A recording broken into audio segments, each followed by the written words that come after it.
সবাই ডলি বলেই ডাকে। মনি বলেও ডাকে? না, মনি শুধু আমার ভালোবাসার মানুষ ডাকে। আচ্ছা ঠিক আছে। তো ডলি আপনার বয়স কত এখন? এখন 24 বছর বয়স। থাকছেন কোথায়? আমি মাওনা থাকি। মাওনাতে থাকেন। আর ওটাই কি আপনার জন্ম জেলা? না, আমার দেশের বাড়ি সিরাজগঞ্জে। তো 24 বছরের ডলি আজকে এখানে এসছে এবং ডলির কি গল্প সেটা আমরা উদ্ঘাটন করতে চাই। আমি কিছুটা জানি এবং আমার কাছে মনে হয়েছে যে এটা একটা বার্নিং ইস্যু হতে পারে রিসেন্টলি, রাইট নাও। কারণ ফেসবুকে আমরা এরকম ঘটনা অনেক দেখি, হরহামেশাই দেখি। এটা নতুন কিছু না, তবে আবারও একবার নতুন করে মনে করিয়ে দেওয়া দরকার। খুব ইম্পর্টেন্ট একটা গল্প। এবং ডলি, আপনি যেহেতু পরিণত বয়স্ক এবং আপনার যে গল্প সেই জায়গাটা থেকে আপনার ফেস বা আপনার চেহারা সামাজিক যোগাযোগ মাধ্যমে যদি আমরা দেখাই, অনেকেই সেটা নিয়ে বিরূপ মন্তব্য করতে পারে, আপনার জীবনে বিরূপ প্রতিক্রিয়া পড়তে পারে। এটা জেনেও কি আপনি রাজি আছেন যে আপনার ছবি বা আপনার ভিডিও ফেসবুকে বা ইউটিউবে গণযোগাযোগ মাধ্যমে? হ্যাঁ, আমাকে আমার রবিউল ছাড়া অন্য কোনো খারাপ বললে আমার সমস্যা হয় না। মানে আপনার এতে কোনো আপত্তি নাই? না, আমার কোনো আপত্তি নেই। আচ্ছা, তার মানে আপনি সজ্ঞানে স্বেচ্ছায় অনুমতি দিচ্ছেন। ঠিক আছে, ও যেহেতু অনুমতি দিয়েছে, this is a very sensitive episode প্রিয় শ্রোতা। ও একটা ব্যক্তির নাম নিয়েছে, কেন নিয়েছে আমরা টাচ পেলাম, আমরা শেষ পর্যন্ত গেলে হয়তো বা জানবো। কোনো কিছু গেস করবেন না, কারণ আমি সবসময় বলি যে একটা বাঁকে এসে অনুমান করার কোনো উপায় নেই আরেকটা বাকি কি ঘটছে। তো ও অনুমতি যেহেতু দিয়েছে, আমরা ফেসবুকে আমার ইউটিউব চ্যানেলে ওনার ছবি এবং ভিডিও পাবলিশ করব। ওকে, শুরু করি আমরা ডলি, একেবারে ছোটবেলা যেখান থেকে আপনার শুরু করার আছে। আমরা 3 বোন 1 ভাই। আমি সবার ছোট, খুব আদরের আর অনেক দুষ্ট। আপনার কাঁদতে ইচ্ছে করলে আপনি কাঁদবেন, কোনো সমস্যা নাই, লুকানোর কিছু নাই। আমি সবসময় মানুষকে বলি যারা এখানে গল্প বলতে আসেন, 2 থেকে 2.5 ঘন্টার সময় পাওয়া যায় আপনাদের সাথে। আপনার যা করতে ইচ্ছে করে, মনটাকে হালকা করার জন্য যা বলতে ইচ্ছে করে আমাকে বলেন। যখন আপনাকে চেয়ার দিব, তার মানে ইটস ইওর চেয়ার, আপনি বলতে পারেন, কোনো সমস্যা নেই। আমার বাবা 2007 সালে মারা যায়। তারপরে তখন আপনার বয়স কত? তখন আমার বয়স 8-9 বছর হবে। আচ্ছা, তখন আমার বড় বোনের বিয়ে হয়ে যায়। এটাই কি আপনার জীবনের প্রথম দিককার মেমোরি, নাকি তারও আগেও কোনো ঘটনা আছে যেগুলো বলার মতো? এখান থেকে। আচ্ছা, কিভাবে মারা গেল বাবা? আমার বাবা অনেক টাকা ঋণ করছিল। আচ্ছা, তারপরে উনি মানে এই ঋণের চিন্তায় স্ট্রোক করে মারা যায় হঠাৎ করে। কয় ভাই বোন ছিলেন আপনারা? আমরা 3 বোন 1 ভাই। বড় বোনের শুধু বিয়ে দিয়েছিল। আচ্ছা, আর আমরা 2 বোন আর আমার ভাই ছিল। আচ্ছা, ভাইও বিয়ে করছিল। আপনার বাবা কি করতো? আমার বাবা ব্যবসা করতো। কিসের ব্যবসা? গরুর ব্যবসা করতো। তো ওই জায়গাটা থেকে বাবা ঋণ করে স্ট্রোক করে মারা যায়। আচ্ছা, তারপর কি হলো? তারপরে অভাব আসে, ভাই ভালো কাজ করে না ঠিক মতো, আর বড় বোনের তো বিয়ে হয়েছে। পরে আমরা 2 বোন থাকি বাড়িতে, আমি অনেক ছোট। পরে আমার মেজো বোন স্কয়ারে জব নেয়। তারপরে কিছুদিন পর আমিও জব নেওয়ার জন্য চেষ্টা করি, যেভাবে হয়তো 2 বোন চাকরি করলে বাড়ির সংসারটা একটু ভালো মতো চলবে। পরে 2009-এ আমি ঢাকাতে আসি। বাড়িতে তো অনেক অভাব থাকে। ঢাকাতে আসলে আমিও চাকরি নেই, আমার চাকরি হয় না, ছোট বলে কেউ নিতে চায় না। পরে আমার বোন বলে যে আমাদের অনেক অভাব, হাতে পায়ে ধরে আমার চাকরিটাও নিয়ে দেয়। পরে আমার বড় বোন কেউ নিয়ে আসে। পরে আমরা 3 বোন চাকরি করি, খুব ভালোভাবে দিন কাটে তখন আমাদের। পরে আমি 2013 সালে আমার পাশের গ্রামের এক খালা বলে যে ডলিকে তো একটা ছেলে পছন্দ করতেছে, তো ওর তো এখন সুন্দর হয়েছে আগের চেয়ে, তো ওকে বিয়ে দাও। পরে বাড়ি থেকে এটা বলে, আমি জানি না। পরে বাড়িতে একদিন আমাকে নিয়ে যায়, অনেকদিন পর ছুটিতে যাই। পরে ছুটিতে গেলে ওইখান থেকে এসে আমাকে ওই দিন দেখে, মানে আমার যে শাশুড়ি হবে সে আমার চুল দেখে পছন্দ করে ফেলায়। পরে ওই দিন পাকা টাকা করে ফেলায় যে আমার ছেলে যদি বিয়ে করে এই মেয়েকে বিয়ে করবে। আচ্ছা, পরে উনি বাইরে থাকতো। পরে বাইরে থাকতে করে এরকম কথা মতো হইতো। পরে সব কিছু ঠিকঠাক হইলো, আমি চলে আসলাম। পরে আমি বললাম না, আমি এখন বিয়ে করব না, আমি আরও কিছুদিন চাকরি করব। পরে আমার বড় আপু প্রেম করে বিয়ে করে থাকে, এর জন্য এখন আমি সিরিয়ালে থাকি। পরে আমাকে বিয়ে দিয়েবেই। আচ্ছা, আমার মা কথা দিয়ে দেয় যে আমি যদি বেঁচে থাকি তাহলে আপনার ছেলের সাথে আমার মেয়ে বিয়ে দেবো। ছেলে দেশের বাইরে থাকে? হ্যাঁ, দেশের বাইরে থাকে। পরে আমাকে বাড়িতে নিয়ে এসে ওই ছেলেদের বাড়িতে বেড়াইতে নিয়ে যায়, আমরা দেখতে যাব। পরে ওইখানে নিয়ে আমাকে কাবিন করে ফেলায়। আপনি ছেলেকে তখন দেখেননি? না, আমিও দেখিনি। ছেলেটা কোথায় আছে? দেশের বাইরে? মালয়েশিয়াতে। আচ্ছা, পরে কাবিন করে ফেলায়। পরে আমি আমাদের বাড়িতে চলে আসার পর আমি ঢাকা চলে আসি তারপরের দিনই, যে তোমরা ওকে জোর করে বিয়ে দিছো কেন? পরে আমাকে ওই মারধর করে পরে বলতেছে এই বিয়ে তোমার করতে হবে। পরে ঢাকাতে আসার পরে ওই ছেলে আমার ফোন নাম্বার নিয়ে আমার সাথে কথা বলতে চায়। আচ্ছা। পরে কথা বললে আমি ওকে বলি যে দেখেন আমাকে বিয়ে করেন না, আমি এখন বিয়ে করব না, আমি আরও অনেক দেরিতে বিয়ে করব। পরে বলে না, আমার বাড়ি থেকে মা পছন্দ করছে, আমি তোমাকেই বিয়ে করব। পরে 14 সালে চলে আসে। চলে আসলে পরে বিয়ে করে আমাকে নিয়ে যায়। পরে 2 মাস থাকার পরে চলে যায়। পরে আমি বলি যে আপনি চলে গেছেন, এরকম করে ফ্যামিলিতে আমরা গরিব, ওরা অনেক ধনী ছিল, তো আমাদের বাড়ি থেকে বেশি টাকা দিতে পারে নাই, 1,20,000 টাকা দিছিল। এটা বলে আমার শাশুড়ি বলে আমার বাড়ির সাথে আমার চেহারা মেলে না, ফকিরের মতো দেখা যায়। কে বলে এটা? আমার শাশুড়ি। আচ্ছা। এরকম কথা সব সময় বলে। আর ওই বাড়িতে কিছু হারাইলে বলে যে বউ চুরি করে বাপের বাড়ি দিয়ে আইছে। তখন আপনার জামাইয়ের সঙ্গে দেখা হয়নি? আপনি না, জামাই আইছে। আচ্ছা, আসার পরে কি কথা? রেখেই চলে গেল আবার। না, কিন্তু আসার পরে কি কথাবার্তা হলো, কেমন লাগলো জামাইয়ের সাথে? না, আমি ওনার সাথে তখন আমার ভালো কথা সম্পর্ক হয় নাই, কারণ আমি তো ওনাকে বিয়ে করবই না। আচ্ছা। আর ওনার অনেক বয়স ছিল তখন ওনার বয়স ছিল 32 বছর। তখন আপনার বয়স কত তখন? আমার বয়স ছিল তখন মনে হয় 20 এরকম হবে। কেমন বিষয়? আপনার কত সালে বিয়ে হয়েছে আপনার? 14 সালে। 14 সালে, আজকে হচ্ছে 19। ওইরকমই বলা চলে। হ্যাঁ, পরিণত বয়সী তো ছিলেন মোটামুটি। আচ্ছা। কিন্তু আমি তো ওনাকে বিয়ে করবো না, আমি বলছিলাম। তারপরে উনি বিয়ে করছে কেন? সেটা তো উনি দায়ী না, আমার মনে হয় আপনার মাও অনেকখানি দায়ী। হ্যাঁ, মা তো কথা দিয়ে দিয়েছে, পরে আমি তো ওনাকে না করছি। আচ্ছা। আমাকে বিয়ে করেন না, আপনি নিষেধ করলেই হবে। আচ্ছা আচ্ছা আচ্ছা। পরে উনি চলে যায়, এরকম কথা বলে। পরে আমার পাশের বাড়ি কিছু ছেলেরা ছিল, মানে দেবর লাগে সম্পর্ক, ওরা যদি বাসার কাজ দিয়ে যাইতো তাহলে বলতো যে বউ ফোন দিয়ে নিয়ে এসে। বাড়ির বাইরে বের হইলে বলতো যে বউ মনে ওই ছেলের সাথে কথা হয়েছে, তাই ওই বাইরে চলে গেছে। এরকম নানান কথা। আমার দেবর ছিল একটা, ও আমাকে মারধর করতো, এত ছেলেদের সাথে কিসের কথা, বাড়ির বাইরে কিসের বের হনো। মানে এরকম। পরে আমি আমার হাজবেন্ডের কাছে সবকিছু বলি। আচ্ছা। যেরকম কি নাম ছিল আপনার হাজবেন্ডের? আমার হাজবেন্ডের নাম জ্যোতি। জ্যোতির কাছে সবকিছু বলেন? হ্যাঁ, যে তুমি আসো, এরকম করতেছে, আমাকে বিশ্বাস করে না, তুমি থাকলে আর এরকম সন্দেহ করবে না। আর আমার যখন যেটা লাগে ওইটা তো আমি বারবার চাইতে পারি না, তো তুমি আমাকে মাসে মাসে টাকা পাঠাবা। বলে যে টাকা পাঠাইতে কি হবে, আমি তো খাওয়ার টাকা বাবার কাছে দিয়েই দিই, তুমি আর টাকা দিয়ে কি করবা। আচ্ছা। পরে এরকম করার পরে আমি একদিন আমার শাশুড়ির একটা কাপড় হারিয়ে গেল। পরে আমাকে বলতেছে যে এই বউ চুরি করছে, চুরি কইরা বাপের বাড়ি দিছে। পরে আমি বলছি যে না, আমি চুরি করি নাই। পরে ওরা কবিরাজ বাড়িতে গেছে। আচ্ছা। চোর ধরবে। পরে কবিরাজ মনে কি বলছিল এটার এসে বলে নাই। পরে আমাকে আর ওই দিন কিছু বলে নাই। না বললে একদিন ঘরে আমাদের ওখানে প্রচুর পরিমাণ আম হয় ওদের বাড়িতে। পরে একদিন আম ঝাঁকাতে পেরে আমার শাশুড়ি যে গুনে রাখছিল, আমি আর সেটা জানতাম না। আচ্ছা। পরে আমি 2টা আম নিয়ে আমার পাশের বাড়ির একজনকে দিছি, আমগুলো পাকছে, খান। বৃদ্ধ লোক উনি। পরে উনি গুনে রাখছে, আমি জানি না। পরে আমার শ্বশুর আইছে, শ্বশুরের কাছে সব বলে দিছে, তোমার ছেলের বউ আম চুরি করে খাইছে, চোর হইছে, এই চোর বউ রাখা যাবে না, বাড়িতে মানায় না, এরকম কিছু। পরে আমি শুধু কান্না করি আর আমার হাজবেন্ডের কাছে সব কিছু বলি। ও বলে ঠিক আছে, মা এখন বলতেছে বলুক, আমি আসলে তো আর বলবে না। আচ্ছা, ওই দিনও গেল। পরে একদিন গরুর মাংস রান্না করব। পরে গরুর মাংস আমার শাশুড়ি কেটে পিস গুনে রাখছে যে এখানে এত পিস মাংস আছে। আচ্ছা। তা আমি রান্না করার সময় মানে তরকারিতে লবণ হয়েছে কিনা এটা টেস্ট করার জন্য 1 পিস মাংস খাইছিলাম। সেটা আমাকে না জিজ্ঞাসা করে আমার শ্বশুরের কাছে বিচার দিতেছে। আর আমার একটা চাচি শ্বশুর ছিল, ওনাকে ডেকে এনে দেখাইতেছে, দেখো বউ না মাংস চুরি করে খাইছে। এটা সারা গ্রামের লোক যখন জেনে গেল, তখন আমি ওই বাড়ি থেকে চলে আসলাম। আর তখন ডিসিশন নিয়ে নিছি যে একটা মাংসর জন্য যে সারা গ্রাম ছড়াইতে পারে, এরকম বাড়িতে আমি থাকবো না। আমার হাজবেন্ডের কাছেও বলি, ও বলে যে তুমি খাইছো কেন, মা ভাগ করে দেওয়ার পরে তুমি খাইতা। পরে আমি বাড়িতে জানাই, আর বাড়ি থেকে সবকিছু দিত আমার। আচ্ছা। শ্যাম্পু টেম্পু যা কিছু লাগতো, মানে প্রয়োজনীয় সামগ্রী যা লাগতো সব বাড়ি থেকে দিত। হ্যাঁ, ওকে। পরে আমি বলতাম যে আমার যদি সবকিছু বাড়ি থেকেই দেওয়া হয় তাহলে আমি বাড়িতেই থাকি, উনি যখন আসে তখন যাব। পরে ওইখানে চলে আসার পরে ও একদিন ফোন দিয়ে, আমার ফোন বিজি পাইছিল মনে হয় আমার হাজব্যান্ড। পরে বলতেছে যে আমি তোমাকে আর রাখবো না, তুমি অন্য ছেলেদের সাথে সম্পর্ক করো, এর জন্য বাড়ি থেকে চলে গেছো। বিয়ের কয়দিনের মাথায় এই ঘটনা? বিয়ের উনি থাকতো আমার কাছে 2 মাস থাকার পরে আমি ওইখানে থাকছিলাম মনে হয় 5-6 মাস।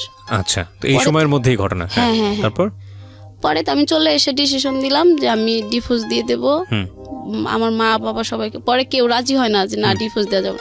পরে আমি বলছি তাহলে আমি সুসাইড করব, ওই বাড়িতে যদি আমার যাইতেই হয় তাহলে আমি সুসাইড করব। হুম এটা বলার পরে তখন সবাই ডিসিশন নিল যে আচ্ছা ঠিক আছে, মেয়ে যখন এই বাড়িতে থাকবে না তাহলে ঠিক আছে ডিভোর্স দিয়ে দাও। হুম হুম, পরে আমার কাবিনের আমরা যৌতুক দিছিলাম 2,01,20,000 টাকা। পরে সেই টাকা নিয়ে আবার এমন সৃষ্টি হয় হুম, যে আমরা এত টাকা দিতে পারবো না, আমরা 80,000 টাকা দেবো। আচ্ছা পরে ওই আমাদের এলাকার সবাই বসে বলছে যে না ওরা যে এত টাকা দিছে সব টাকা দিতে হবে। ওকে, পরে সব টাকা দিয়ে দেয়, আমি ডিভোর্স দিয়ে দিই। টাকাগুলো আপনাদেরকে দিয়ে দেয়, হ্যাঁ আমাদের টাকা আমাকে দিয়ে দেয়। ব্যাগ দিয়ে দেয়। হ্যাঁ, হ্যাঁ পরে ওইখান থেকে ওই ডিভোর্স দেওয়ার পরের দিনই আমি ঢাকাতে চলে আসি, মাওনাতে। মানে এটা কি প্ল্যান ছিল নাকি এমনিতেই চলে আসলেন? না এমনিতেই এখন গ্রামের লোক নানান কথা বলবে। ও, কথা থেকে বাঁচার জন্য। হ্যাঁ, তো মাওনা থেকে ছিল? মাওনাতে ছিল আমার একটা বোন আর আমার একটা ফ্রেন্ড। হুম পরে আমি ওইখানে যাই, ওইখানে গেলে আমি একটা চাকরি ওইখানে স্কোয়ারে চাকরি নিই। হুম, নেওয়ার পরে ওইখানে স্কয়ার বেশ টেক্সটাইলে? হ্যাঁ হ্যাঁ হুম বেশ সুন্দর দিন কাটতেছে ওইখানেও। মানে আমি এত চঞ্চল একটা মেয়ে, হুম ওই শ্বশুর বাড়িতে থাকার পরে আমি কিছুদিন অফ হয়ে গেছিলাম, হুম আর ওরকম দুষ্টামি করা যায় না। হুম। পরে এইখানে আসার পরে আবার সবকিছু আমার আগের মতোই হয়ে গেল। হুম, দুষ্টমি, চঞ্চলি, ঘোরাফেরা। ওরা তো মহান খুশি, একটা ভালো বন্ধু পাইলো, আচ্ছা, আর দুঃখ থাকবে না ওদের কারো। জি, পরে এই করতে করতে তখন আমি 16 সালে যাই। 17 সালে আমি আমার আপুর ওই ফ্রেন্ডের সাথে আমার ওই রবিউল নামের একটা ছেলের ছবি দেখি আচ্ছা ফেসবুকে। আচ্ছা, পরে আমার ভীষণ ভালো লাগে ওই ছবি দেখার পর। পরে আমি বলতেছি আপু এই ছেলেটারে না আমার খুব ভালো লাগছে। পরে আপু বলতেছে প্রেম করবি? আমি কইছি হ। পরে বলতে যাচ্ছে ঠিক আছে, মিঠুর কাছে বললে ওই ছেলের এই নাম্বার। আপুটা কে ছিল? আমার আপু। আপন? হ্যাঁ। আচ্ছা, পরে বলতেছে তুই প্রেম করবি? আমি কইছি হ্যাঁ। পরে বলতেছে আচ্ছা আর মিঠুর কাছে বললে নাম্বার নিয়ে দেবো না। পরে মিঠু ভাই বলতেছে যে ওর নাম্বার তো আমি এখন দিতে পারবো না, তুই ওর আইডি নাম্বার। মিঠু ভাইটাকে? ওই ছেলের ফ্রেন্ড। তো মিঠু ভাইয়ের সঙ্গে আপনার বোনের কি সম্পর্ক? আমার বোনকে পছন্দ করতো ওই ছেলে। এ মিঠু? হ্যাঁ আচ্ছা, তো তার বন্ধু হচ্ছে এই রবিউল? হ্যাঁ। ওকে, তো মিঠুর সাথে আপনার বোনের সম্পর্ক তখনও ছিল? না, তাহলে কথা বলতো ফোনে, মানে আচ্ছা। আমার আপুকে ভালোবাসতো, আপু ভালোবাসতো না। ওকে, ঠিক আছে, তারপরে আমি ওর আইডি নাম্বারটা নিয়ে মেসেঞ্জারে কিছুদিন কথা বলি, হুম অনেক কয়দিন। ওর নাম্বারটা দিতে চাচ্ছে না। পরে একদিন আমি মেসেঞ্জারে ফোন দিই। হুম পরে আমি বলি যে আচ্ছা আপনি কী সমস্যা, আপনি কথা বলতে চান না কেন? পরে বলে যে না আমি যদি প্রেম করি তাহলে তো টাকা লাগবে, আমি তো কোনো কাজ করি না, এই জন্য আমি কারোর সাথে প্রেম করি না। হুম আমি বলছি কেন, প্রেমের স্যাক ট্যাক খাইছেন নাকি? হুম পরে কয় হ্যাঁ একটা মেয়েকে ভালোবাসতাম, যে ওই মেয়ের বিয়ে হয়ে গেছে, এরপরে আর প্রেম করি না, হুম আর প্রেম করতে তো টাকা লাগে। পরে আমি বললাম যে ঠিক আছে তাইলে তুমি আমার বয়ফ্রেন্ড হও, আমি তোমার গার্লফ্রেন্ড হই। কয় না এটা হবে না, আমি তোমার গার্লফ্রেন্ড হই, তুমি আমার বয়ফ্রেন্ড হও। মানে আমি টাকা পয়সা খরচ করার ক্ষেত্রে? হ্যাঁ হ্যাঁ, মানে বয়ফ্রেন্ড হইলে আমি টাকা খরচ করবো আর ও তোমার গার্লফ্রেন্ড থাকবে। পরে আমি বললাম আচ্ছা ঠিক আছে, আমার তো তোমাকে ভালো লাগছে, তাহলে ঠিক আছে তুমি কিন্তু আজকের থেকে আমার গার্লফ্রেন্ড। হুম পরে বলছে ঠিক আছে। এভাবে 17 সাল থেকে আমরা প্রেম করতেছি। পরে রোজার ঈদ আসলো, ওকে বললাম যে আচ্ছা আমরা কি দেখা করতে পারি? পরে বলতেছে হ্যাঁ দেখা তো করা যায়, কিন্তু যে দেখা করতে তো অনেক খরচ হবে। হুম আমি তো তোমাকে বলছি আমার কাছে টাকা পয়সা থাকে না, বাড়ি থেকে যদি টাকা দেয় তাহলে আমি ঘুরতে পারি, নাইলে নাই। হুম পরে আমি বলছি যে তুমি চিন্তা করো কেন, তুমি তো আমার গার্লফ্রেন্ড, হুম আমি তো তোমার টাকা খরচ করতে দেবো না। হুম পরে বলছে ঠিক আছে তাইলে মিঠু ভাইয়ের কাছে বলি, যদি ভাই বলে তাহলে দেখা করব। হুম পরে আমি বলছি কেন মিঠু ভাইয়ের কাছে বলতে হবে কেন? কয় না প্রেম করে দিছে, পরে হে ওরে যদি না বলি পরে কেমন না। হুম পরে আমি বলছি আচ্ছা ঠিক আছে। পরে আমি বাড়িতে যাই, পরে বলতেছে না আমরা এইবার দেখা করব না, আমরা কুরবানি ঈদের পরে দেখা করব। হুম পরে বলছে আচ্ছা ঠিক আছে। পরে ঈদের পরে একবার আমি আমার আপু নওগাঁতে যাই হুম ঘুরতে, ওই মিঠু ভাইয়ের সাথে দেখা করতে। আচ্ছা, পরে মিঠু ভাইয়ের সাথে দেখা করতে ও ওইখানে থাকে। হুম পরে আমার আপু থাকে। পরে আমরা 4 জন একটা রিক্সা করে একটা পার্কে যাই। আচ্ছা, পরে ওই দিন আর কোনো কথা হয় নাই ওর সাথে, আপু ছিল, মিঠু ভাই ছিল, হুম শুধু এতটুকু কথা হয়েছে বিএনের কি শরীর খারাপ, এইটুকু কথা বললো। ও পরে ওর ফ্রেন্ডদের সাথে চলে গেছে, আমি আমার আপু আর মিঠু ভাই চলে আসি, হুম আমাদের গাড়িতে উঠে দিয়েছে। পরে চলে আসি।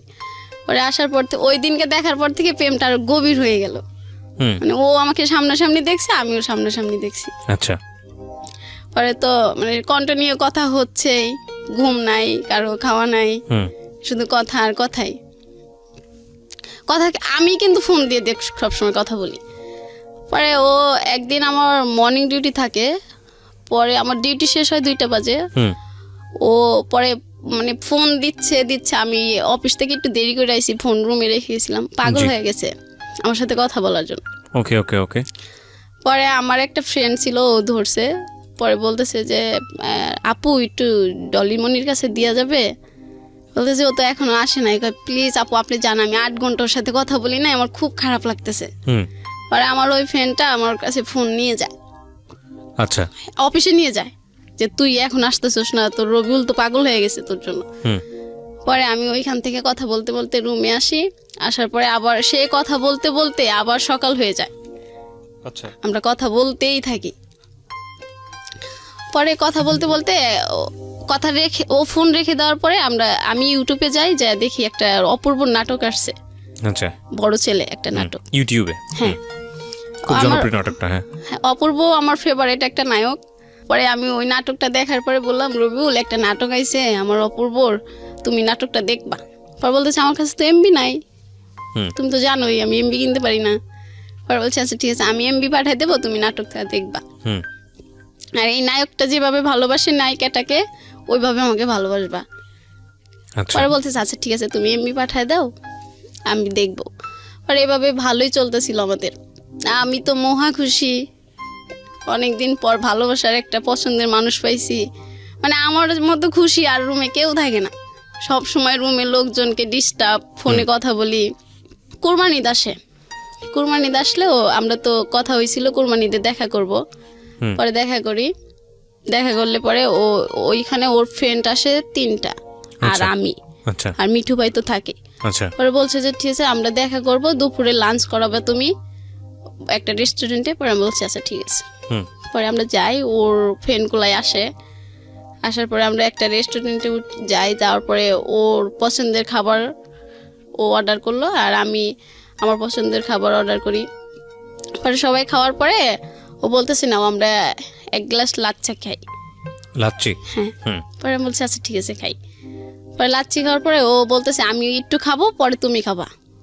পরে বললাম কেন এটা বললা? এটা এরকম করে খাইলে নাকি ভালোবাসা বাড়ে, তাহলে আমি ওকে ছেড়ে কখনো চলে যাব না। পরে বললাম আচ্ছা ঠিক আছে তাহলে আর 1 গ্লাস নেই, তাহলে ভালোবাসাটা বেশি বেড়ে যাবে। পরে বলতেছে আচ্ছা ঠিক আছে। পরে ওইখান থেকে খাওয়াটার পর ওর ফ্রেন্ডগুলো বগুড়া মহস্থানগড়ে যায় ওইখানে ঘুরতে। পরে আমি আর ও আর ওকে একটা হোটেলে নিয়ে যায়। পরে ওইখানে একটা রুম ঠিক করে দেয়, ওইটাও আমার টাকায়। আমি মিঠু ভাইয়ের কাছে টাকা দিই যে ভাইয়ার ওদের টাকাটা দেন। পরে ওইখানে দিই, পরে ওরা আবার ঘুরবে, ওদের তো খরচ আছে, আর ওরা তো ওদের কাজে আসে নাই। পরে ওইখানে আসলে পরে আবার ওদেরকে রবিউল বলতেছে যে তাহলে আর 1,000 টাকা দাও, আমি ওদেরকে দিয়ে দিই, ওরা ঘুরবে। আচ্ছা। পরে ঘুরতে আমি বললাম আচ্ছা ঠিক আছে তা দিয়ে দাও। পরে দিয়ে দিল, ওরা চলে গেল, আমি আর রবিউল। পরে রবিউল বলতেছে যে আজকে কিন্তু সারা রাত আমরা এই জায়গায় থাকবো। পরে আমি বলছি সারা রাত থাকবো, তুমি তো এই কথা বলো না, বাড়িতে তো আমি বলে আসি আমি চুরি করে আইছি। পরে বলতেছে যে আচ্ছা তুমি ফোন টোন অফ করে রাখো তাইলেই হবে। আচ্ছা, ও কি জানতো আপনার পাস্টটা, যে আপনার একটা বিয়ে হয়েছিল? হ্যাঁ, ও তো মিঠু ভাই বলছিল। মিঠু ওর তো ফ্রেন্ড ছিল, ও বলে দিয়েছিল সবকিছু? আচ্ছা।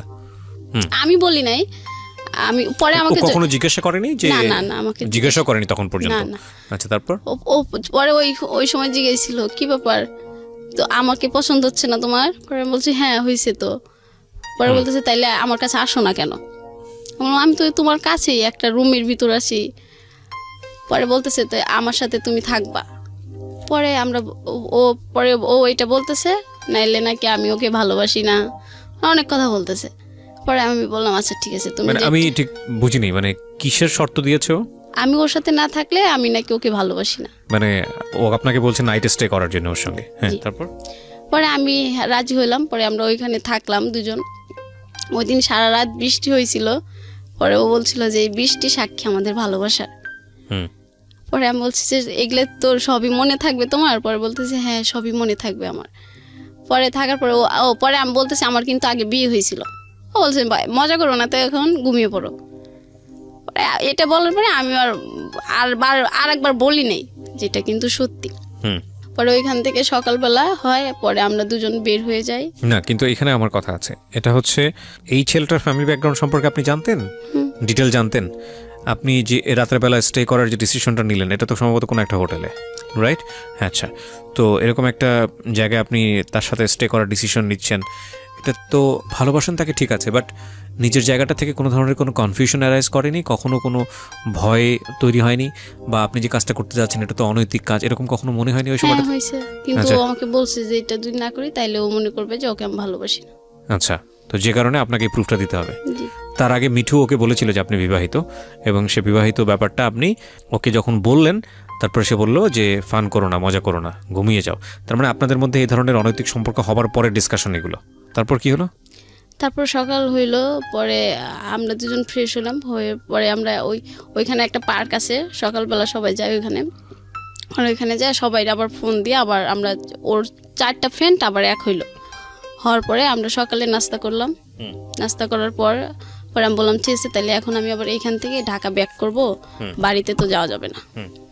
হ্যাঁ, বাড়িতে তো যাওয়া যাবে না, তাই আমি ঢাকাতে যাই। পরে বলছে আচ্ছা ঠিক আছে, তুমি ঢাকাতেই যাও। পরে আমাকে একটা গাড়িতে উঠাই দিল, পরে আমি ঢাকাতে চলে আসি। পরে ওকে আবার টাকা দিয়ে আসি, ও বাড়িতে যাবে।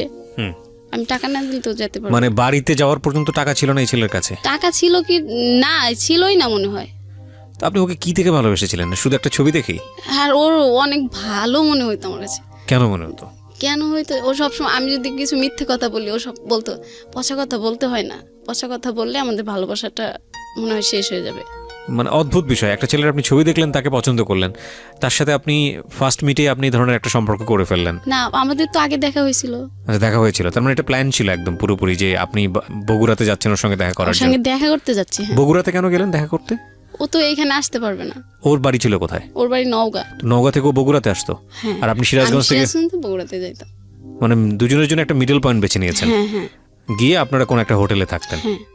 ওকে, তারপর কি হলো? আপনি বাসে ওরা যাওয়ার ভাড়া দিয়ে দিলেন? হ্যাঁ, তারপর? হ্যাঁ, পরে ওরা বাসায় চলে গেল, পরে আমি ঢাকাতে আসলাম। পরে আমার আপু তো একটু রাগী, আপু বুঝতে পারছে যে আমি ওর সাথেই ছিলাম। পরে আপু আমার সাথে আর কথা বললো না। কথা না বলে আমার ফ্রেন্ড পরে বলতেছে যে তুই কালকে সারা রাত ফোন বন্ধ করে রাখছিলি, সবাই তো খুব টেনশন করছে, তুই সকালবেলা ঘুম থেকে উঠে চলে গেছিস। পরে বলছে আমার দোষ নাই রে, ও না আমাকে ফোন বন্ধ করতে কইছিল, এই জন্য ফোন। মানে হে যা বলতো আপনি মোটামুটি চোখ বন্ধ করে সেগুলি করতেন? তারপরে বলতেছে যে এখন আর কথা বলিস না, তাইলে কিন্তু তোরে মারবে। কে মারবে? আমার বোন। আচ্ছা। তারপর আচ্ছা ঠিক আছে, কথা বলবো না। পর বলতেছে ঘুমিয়ে পড়, রাত্রে তো ডিউটি আছে। হ্যাঁ, তো বড় বোনই বলছে প্রেম করার জন্য, আবার বড় বোনই গায়ে হাত তুলতেছে, আমি ঠিক বুঝলাম না। বড় বোন তো জানে না যে আমার সাথে দেখা করে রাত্রে থাকবে। তো বড় বোনকে ওটা ফান করে বলেছিল? ফান করে বলছিল কিনা তা জানি না, তবে আমি তো সবসময় বলতাম যে আপু একটা সুন্দর ছেলে হইলে আমি প্রেম করবো। মানে আমার কাছে যেটা মনে হচ্ছে one kind of mysterious thing, because বড় বোন ইন্সপায়ার করতেছে সম্পর্ক করার জন্য, আবার সে যদি বাইরে নাইট স্টে করে তখন বড় বোন আবার গায়ে হাত তুলবে, মানে অদ্ভুত রকমের ব্যাপার স্যাপার। ওকে, তারপরে বললো যে রাত্রে ডিউটি আছে, তাহলে এখন ঘুমিয়ে পর ফ্রেশ হয়ে। পরে আমি আবার বললাম আচ্ছা ঠিক আছে, ঘুমাই, আপুর কাছে যাই একবার। বড় আপুর কাছে? মানে এটা আপনাকে কে বলছে ঘুমিয়ে পড়ার কথা? আমার ফ্রেন্ড বলতেছে। ফ্রেন্ডের সঙ্গে থাকতেন আপনি? ও একই জায়গায় চাকরি আমরা করতেন? এক রুমে 6 জন থাকি, আমরা রুমমেট। ও 6 জন থেকে আপনারা গার্মেন্টসে কাজটা করতেন? হ্যাঁ হ্যাঁ। মানে সবাই মানে একসাথে? প্রত্যেকটা রুমে 6-7 জন করে থাকে, সবাই একই গার্মেন্টসে কাজ করতেন? হ্যাঁ হ্যাঁ হ্যাঁ। আচ্ছা, ঠিক আছে, তারপর? পরে আমি বলতেছি না, আপু মন খারাপ থাকলে আমার ভালো লাগে না, যাই। তারপরে আমি আপুর কাছে যাই, পরে আপু ভাত রান্না করে মনে হয়। পরে আমারে বলতেছে তুই যদি আমার শরীরে টাচ করিস আমি কিন্তু পাতিল মাতিল সব ফালাই দেবো। পরে আমি বলতেছি আপু আচ্ছা আর কোথাও যাবো, কিন্তু ফোন অফ করবো না, যাও, তোমাদের আর টেনশন দেবো না। পরে কইতেছে এবারের মতোই শেষ তো? পরে বললাম হ্যাঁ এবারের মতোই শেষ। পরে বলতেছে আচ্ছা তাহলে যা, খাবার খায় ঘুমিয়ে পড়। পরে আপু যখন ক্ষমা করে দিল তাইলে তো আমি আরো খুশি। পরে রুমে আসলাম, রুমে এসে ঘুমাইলাম না, রবিউলের সাথে আবার কথা বললাম।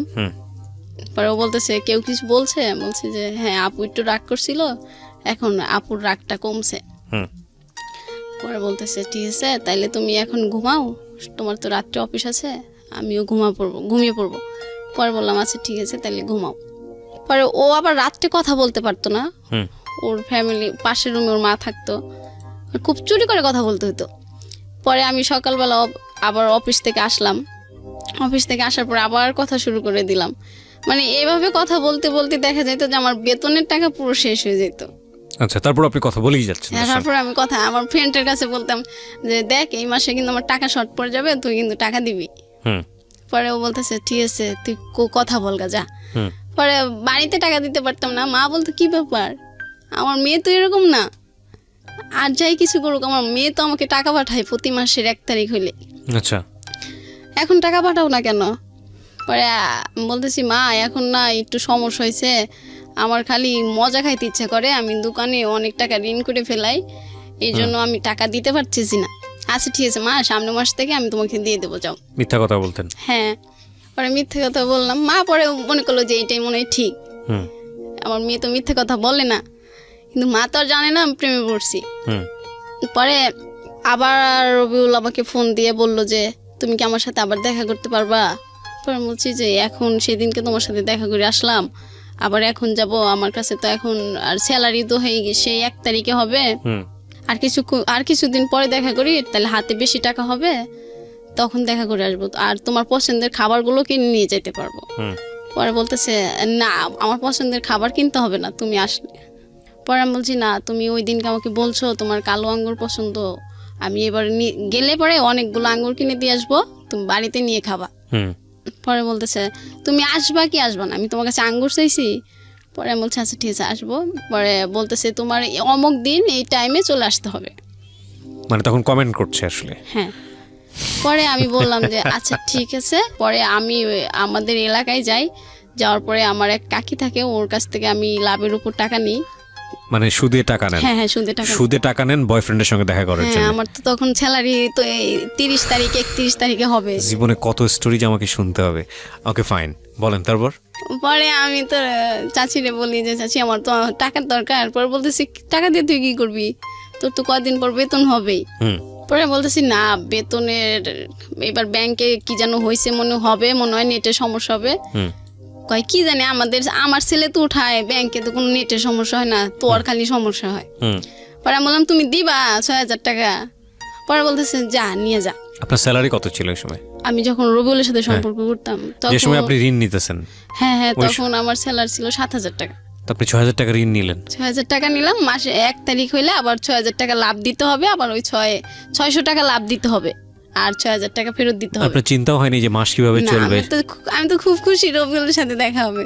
ও যে খুশি খুশি মন নিয়ে বলছে না, এটা আপনাদের একটু দেখা উচিত ওকে। যে তারপর পরে আমি টাকা নিয়ে ওইখান থেকে আবার আমার ভাইয়ের মেয়ের সাথে দেখা হয়। পরে বলতেছে তুমি বাড়িতে না যে এখানে কি করতেছো, যারাও দাদির কাছে গোয়া দি তুমি বাড়িতে আইসো। আমি বলতেছি ও কি তোমাকে আমি টাকা দেবো, কিন্তু মার কাছে বললো না আমি বাড়িতে আইসি। হুম পরে কইতেছে তাহলে বাড়িতে আসো। পরে আমি বাড়িতে যাই, শুধু 1 গ্লাস পানি খাই আবার চলে আসি, যে মা আসলে তো আমাকে আর যেতে দেবে না, হুম মা না আসার আগে আমার পলাইতে হবে। হুম মা নানির বাড়ি ছিল, পরে আমি ওইখান থেকে টাকা 6,000 নিয়ে চলে আসি, আচ্ছা আবার সিরাজগঞ্জ আসি ওইখান থেকে বগুড়াতে যাওয়ার জন্য। আচ্ছা পরে ওর জন্য অনেক কিছু কিনি, আপেল কিনি, কালো আঙ্গুরগুলো কিনি, তারপর কমলা থাকে। পরে ও সিগারেট খাইতো না, সেন্টার ফুড খাইতো, আমি ওগুলা কিনে নিই অনেকগুলো। হুম পরে ও টক খাইতে পছন্দ করে, আমি ওই যে বার্মির আচারগুলো থাকে ওগুলো অনেকগুলো কিনে নিই। হুম কিনে নিয়ে যাই, এটা আমি সিরাজগঞ্জ থেকেই কিনি, কারণ ওর সামনে গেলে যদি না কিনতে দেয়, আচ্ছা এই জন্য আমি ওইখান থেকে কিনে নিয়ে যাই। পরে ও আমার জন্য ওইখানে দাঁড়া থাকে, আবার সেই মিঠু ভাইকে নিয়ে আসে। পরে আর বলতেছে যে চলো আমরা আজকে 3 জন একসাথে ঘুরবো একটা রিস্কায়। হুম পরে আমি বললাম আচ্ছা ঠিক আছে চলো। পরে এগুলা দেখে মিঠু ভাই বলতেছে তুই কি প্রেমে পড়ছোস না কি করছোস? আমি কই কেন? কই তুই তো দেখতেছোস এখন সব কিছু ওকে দিয়ে দিবি।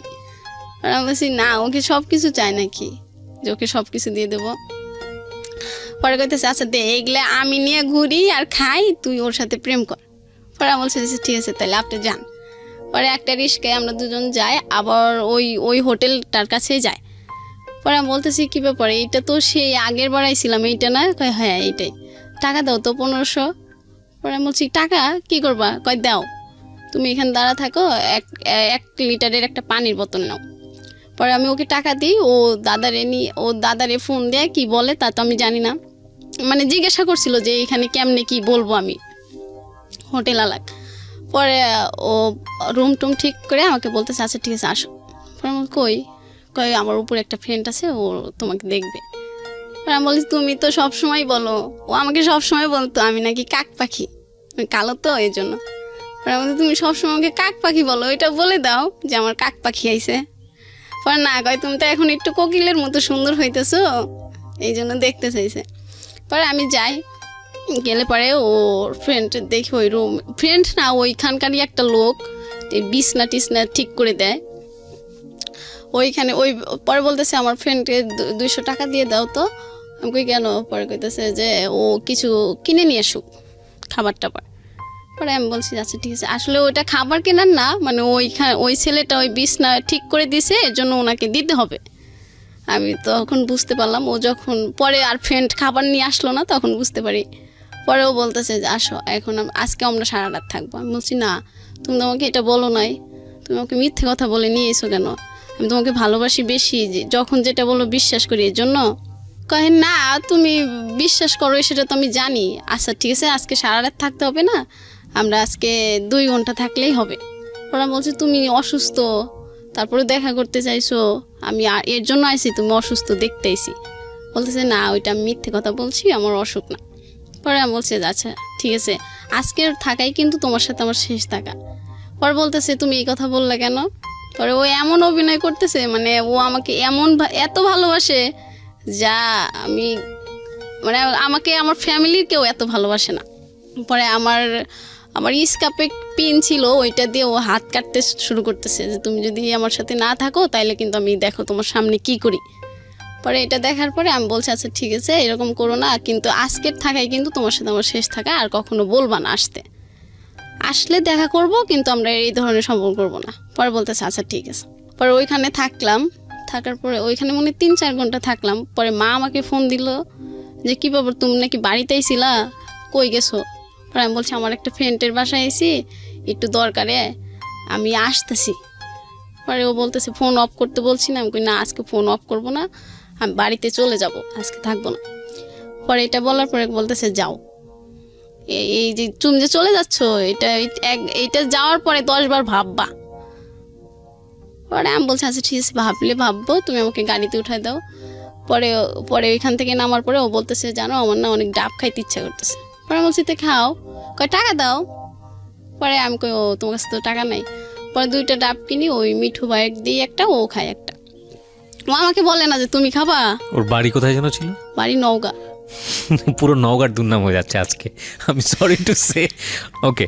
পরে আমি ওইখান থেকে গাড়িতে উঠি। পরে ও বলতেছে যে চলে যাচ্ছ? আমি কই হ্যাঁ। পরে বলতেছে চলে যাওয়ার আগে কি যেন দাও তুমি, ওইটা দিবা না? পরে বলছে ও হো সরি।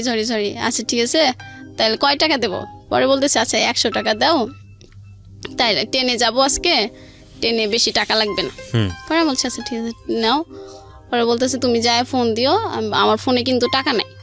পরে আমি বলছি আচ্ছা ঠিক আছে, আমি বাড়িতে যাই, যদি আমি দোকান খোলা পাই তাহলে আমার ফোনেও লোড দেবো, তোমাকেও লোড দিয়ে দেবো। পরে বলছি আচ্ছা ঠিক আছে যাও। পরে ওইখান থেকে আসার পরে বাড়িতে আসলাম, মা তো সেই রকম মানে বকা রেডি করে বসে আছে, মানে আমি আসা মাত্রই শুরু করবে।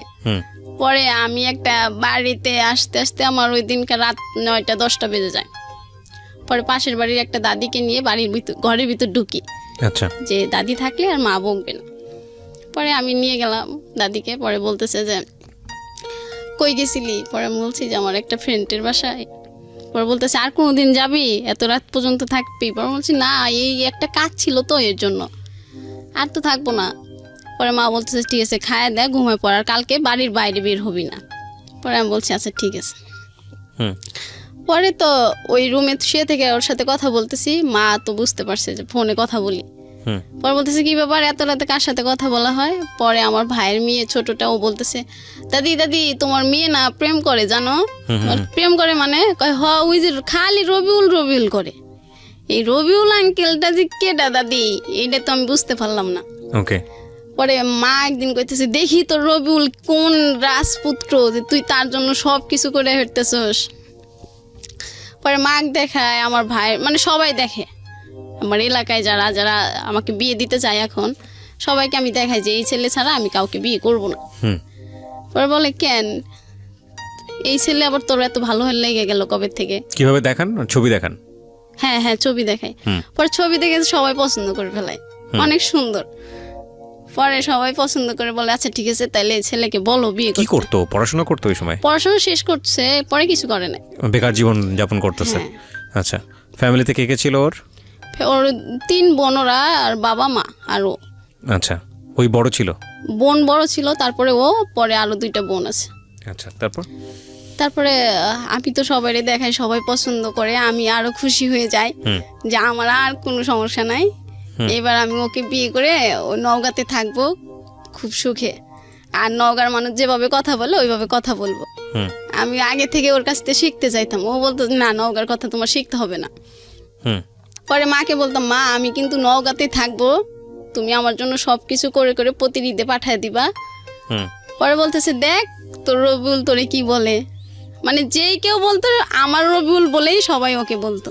পরে আমি ওই বাড়ি থেকে আবার ঢাকাতে চলে আসি, আমার ছুটি শেষ হয়ে যায়। জি।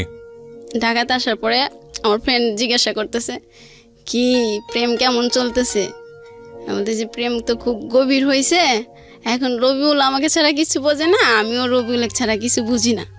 পরে আমার ফ্রেন্ড বলতেছে এই অতি ভক্তি কিন্তু চোরের লক্ষণ হয়।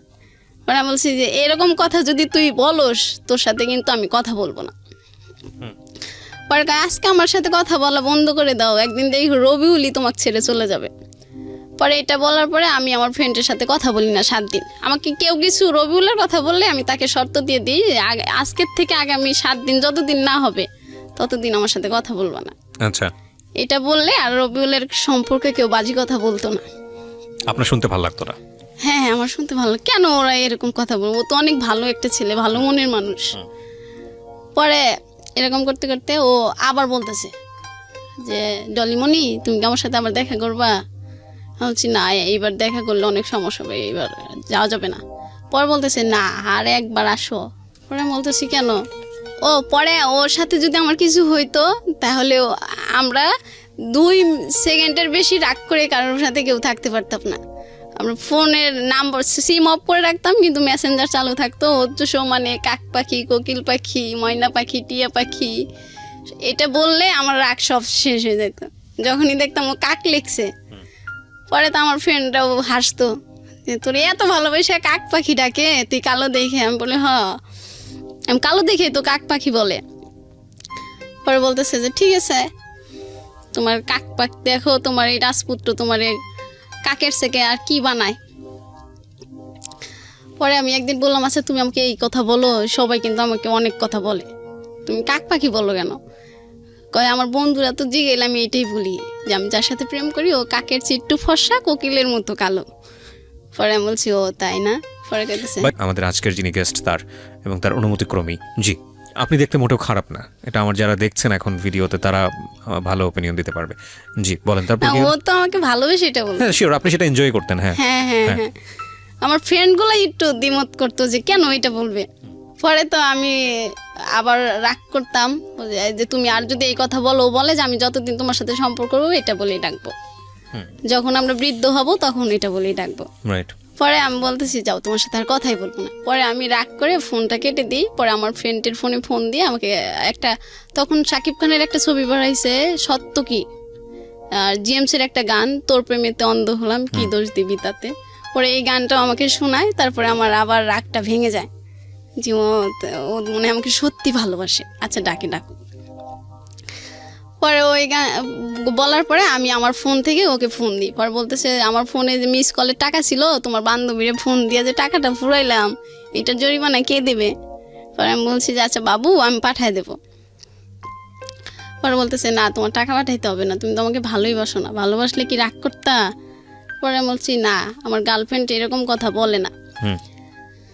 পরে বলতেছে তাহলে তুমি কি ওই আমি যে বলছিলাম দেখা করবা দেখা করবা?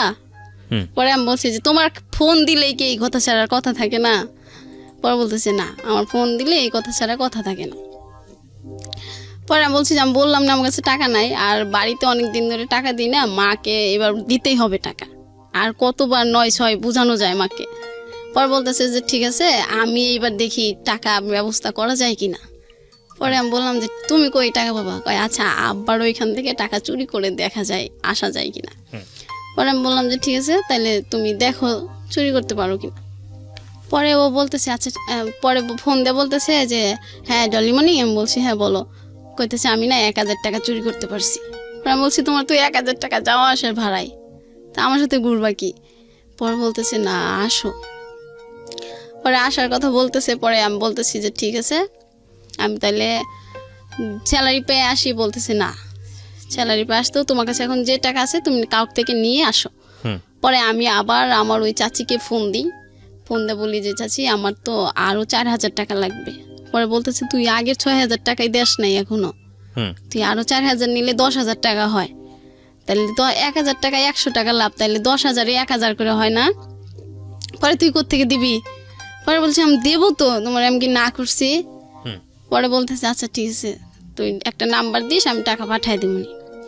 পরে ও একটা নাম্বার দেয়, আমি একটা নাম্বার দিই, পরে চাচি টাকা পাঠা দেয়। পরে ওরে বলি যে টাকা দিছে 4000 টাকা। পরে বলতেছে 4000 টাকা হলেই হবে তুমি আসো। পরে যাই, যাওয়ার পরে আবার ওইখানে ওই একটাতেই ওইখানেই থাকি। পরেও আমার বলতেছে যে শোনো আমি যদি কখনো চলে যাই দেশ থেকে তখন তুমি কি করবা। বলছি আমি তো তোমাকে কখনো চাইতে দেবো না, আমি তো পাগল হয়ে যাব। পরে তুমি কি সত্যি যাবা। পরে আমার ওই দিনকে এত খারাপ লাগতেছিল, মানে আমি ওইখানে কান্না করতেছি। পরে বলতেছে পাগল তোমার দেখলাম যে তুমি আমাকে সত্যি ভালোবাসো কিনা। পরে আমি বললাম তাই এই ধরনের কথা আর বললো না। পরে বলতেছে আচ্ছা ঠিক আছে আর বলবো না। পরে আমি আবার ওর সাথে ওইখানে থেকে পরে আমি আবার বাড়িতেই চলে আসি। পরে বাড়িতে আসলে পরে মা যেন কীভাবে শুনে যে আমি আমার চাচির কাছ থেকে 10,000 টাকা নিয়েছি।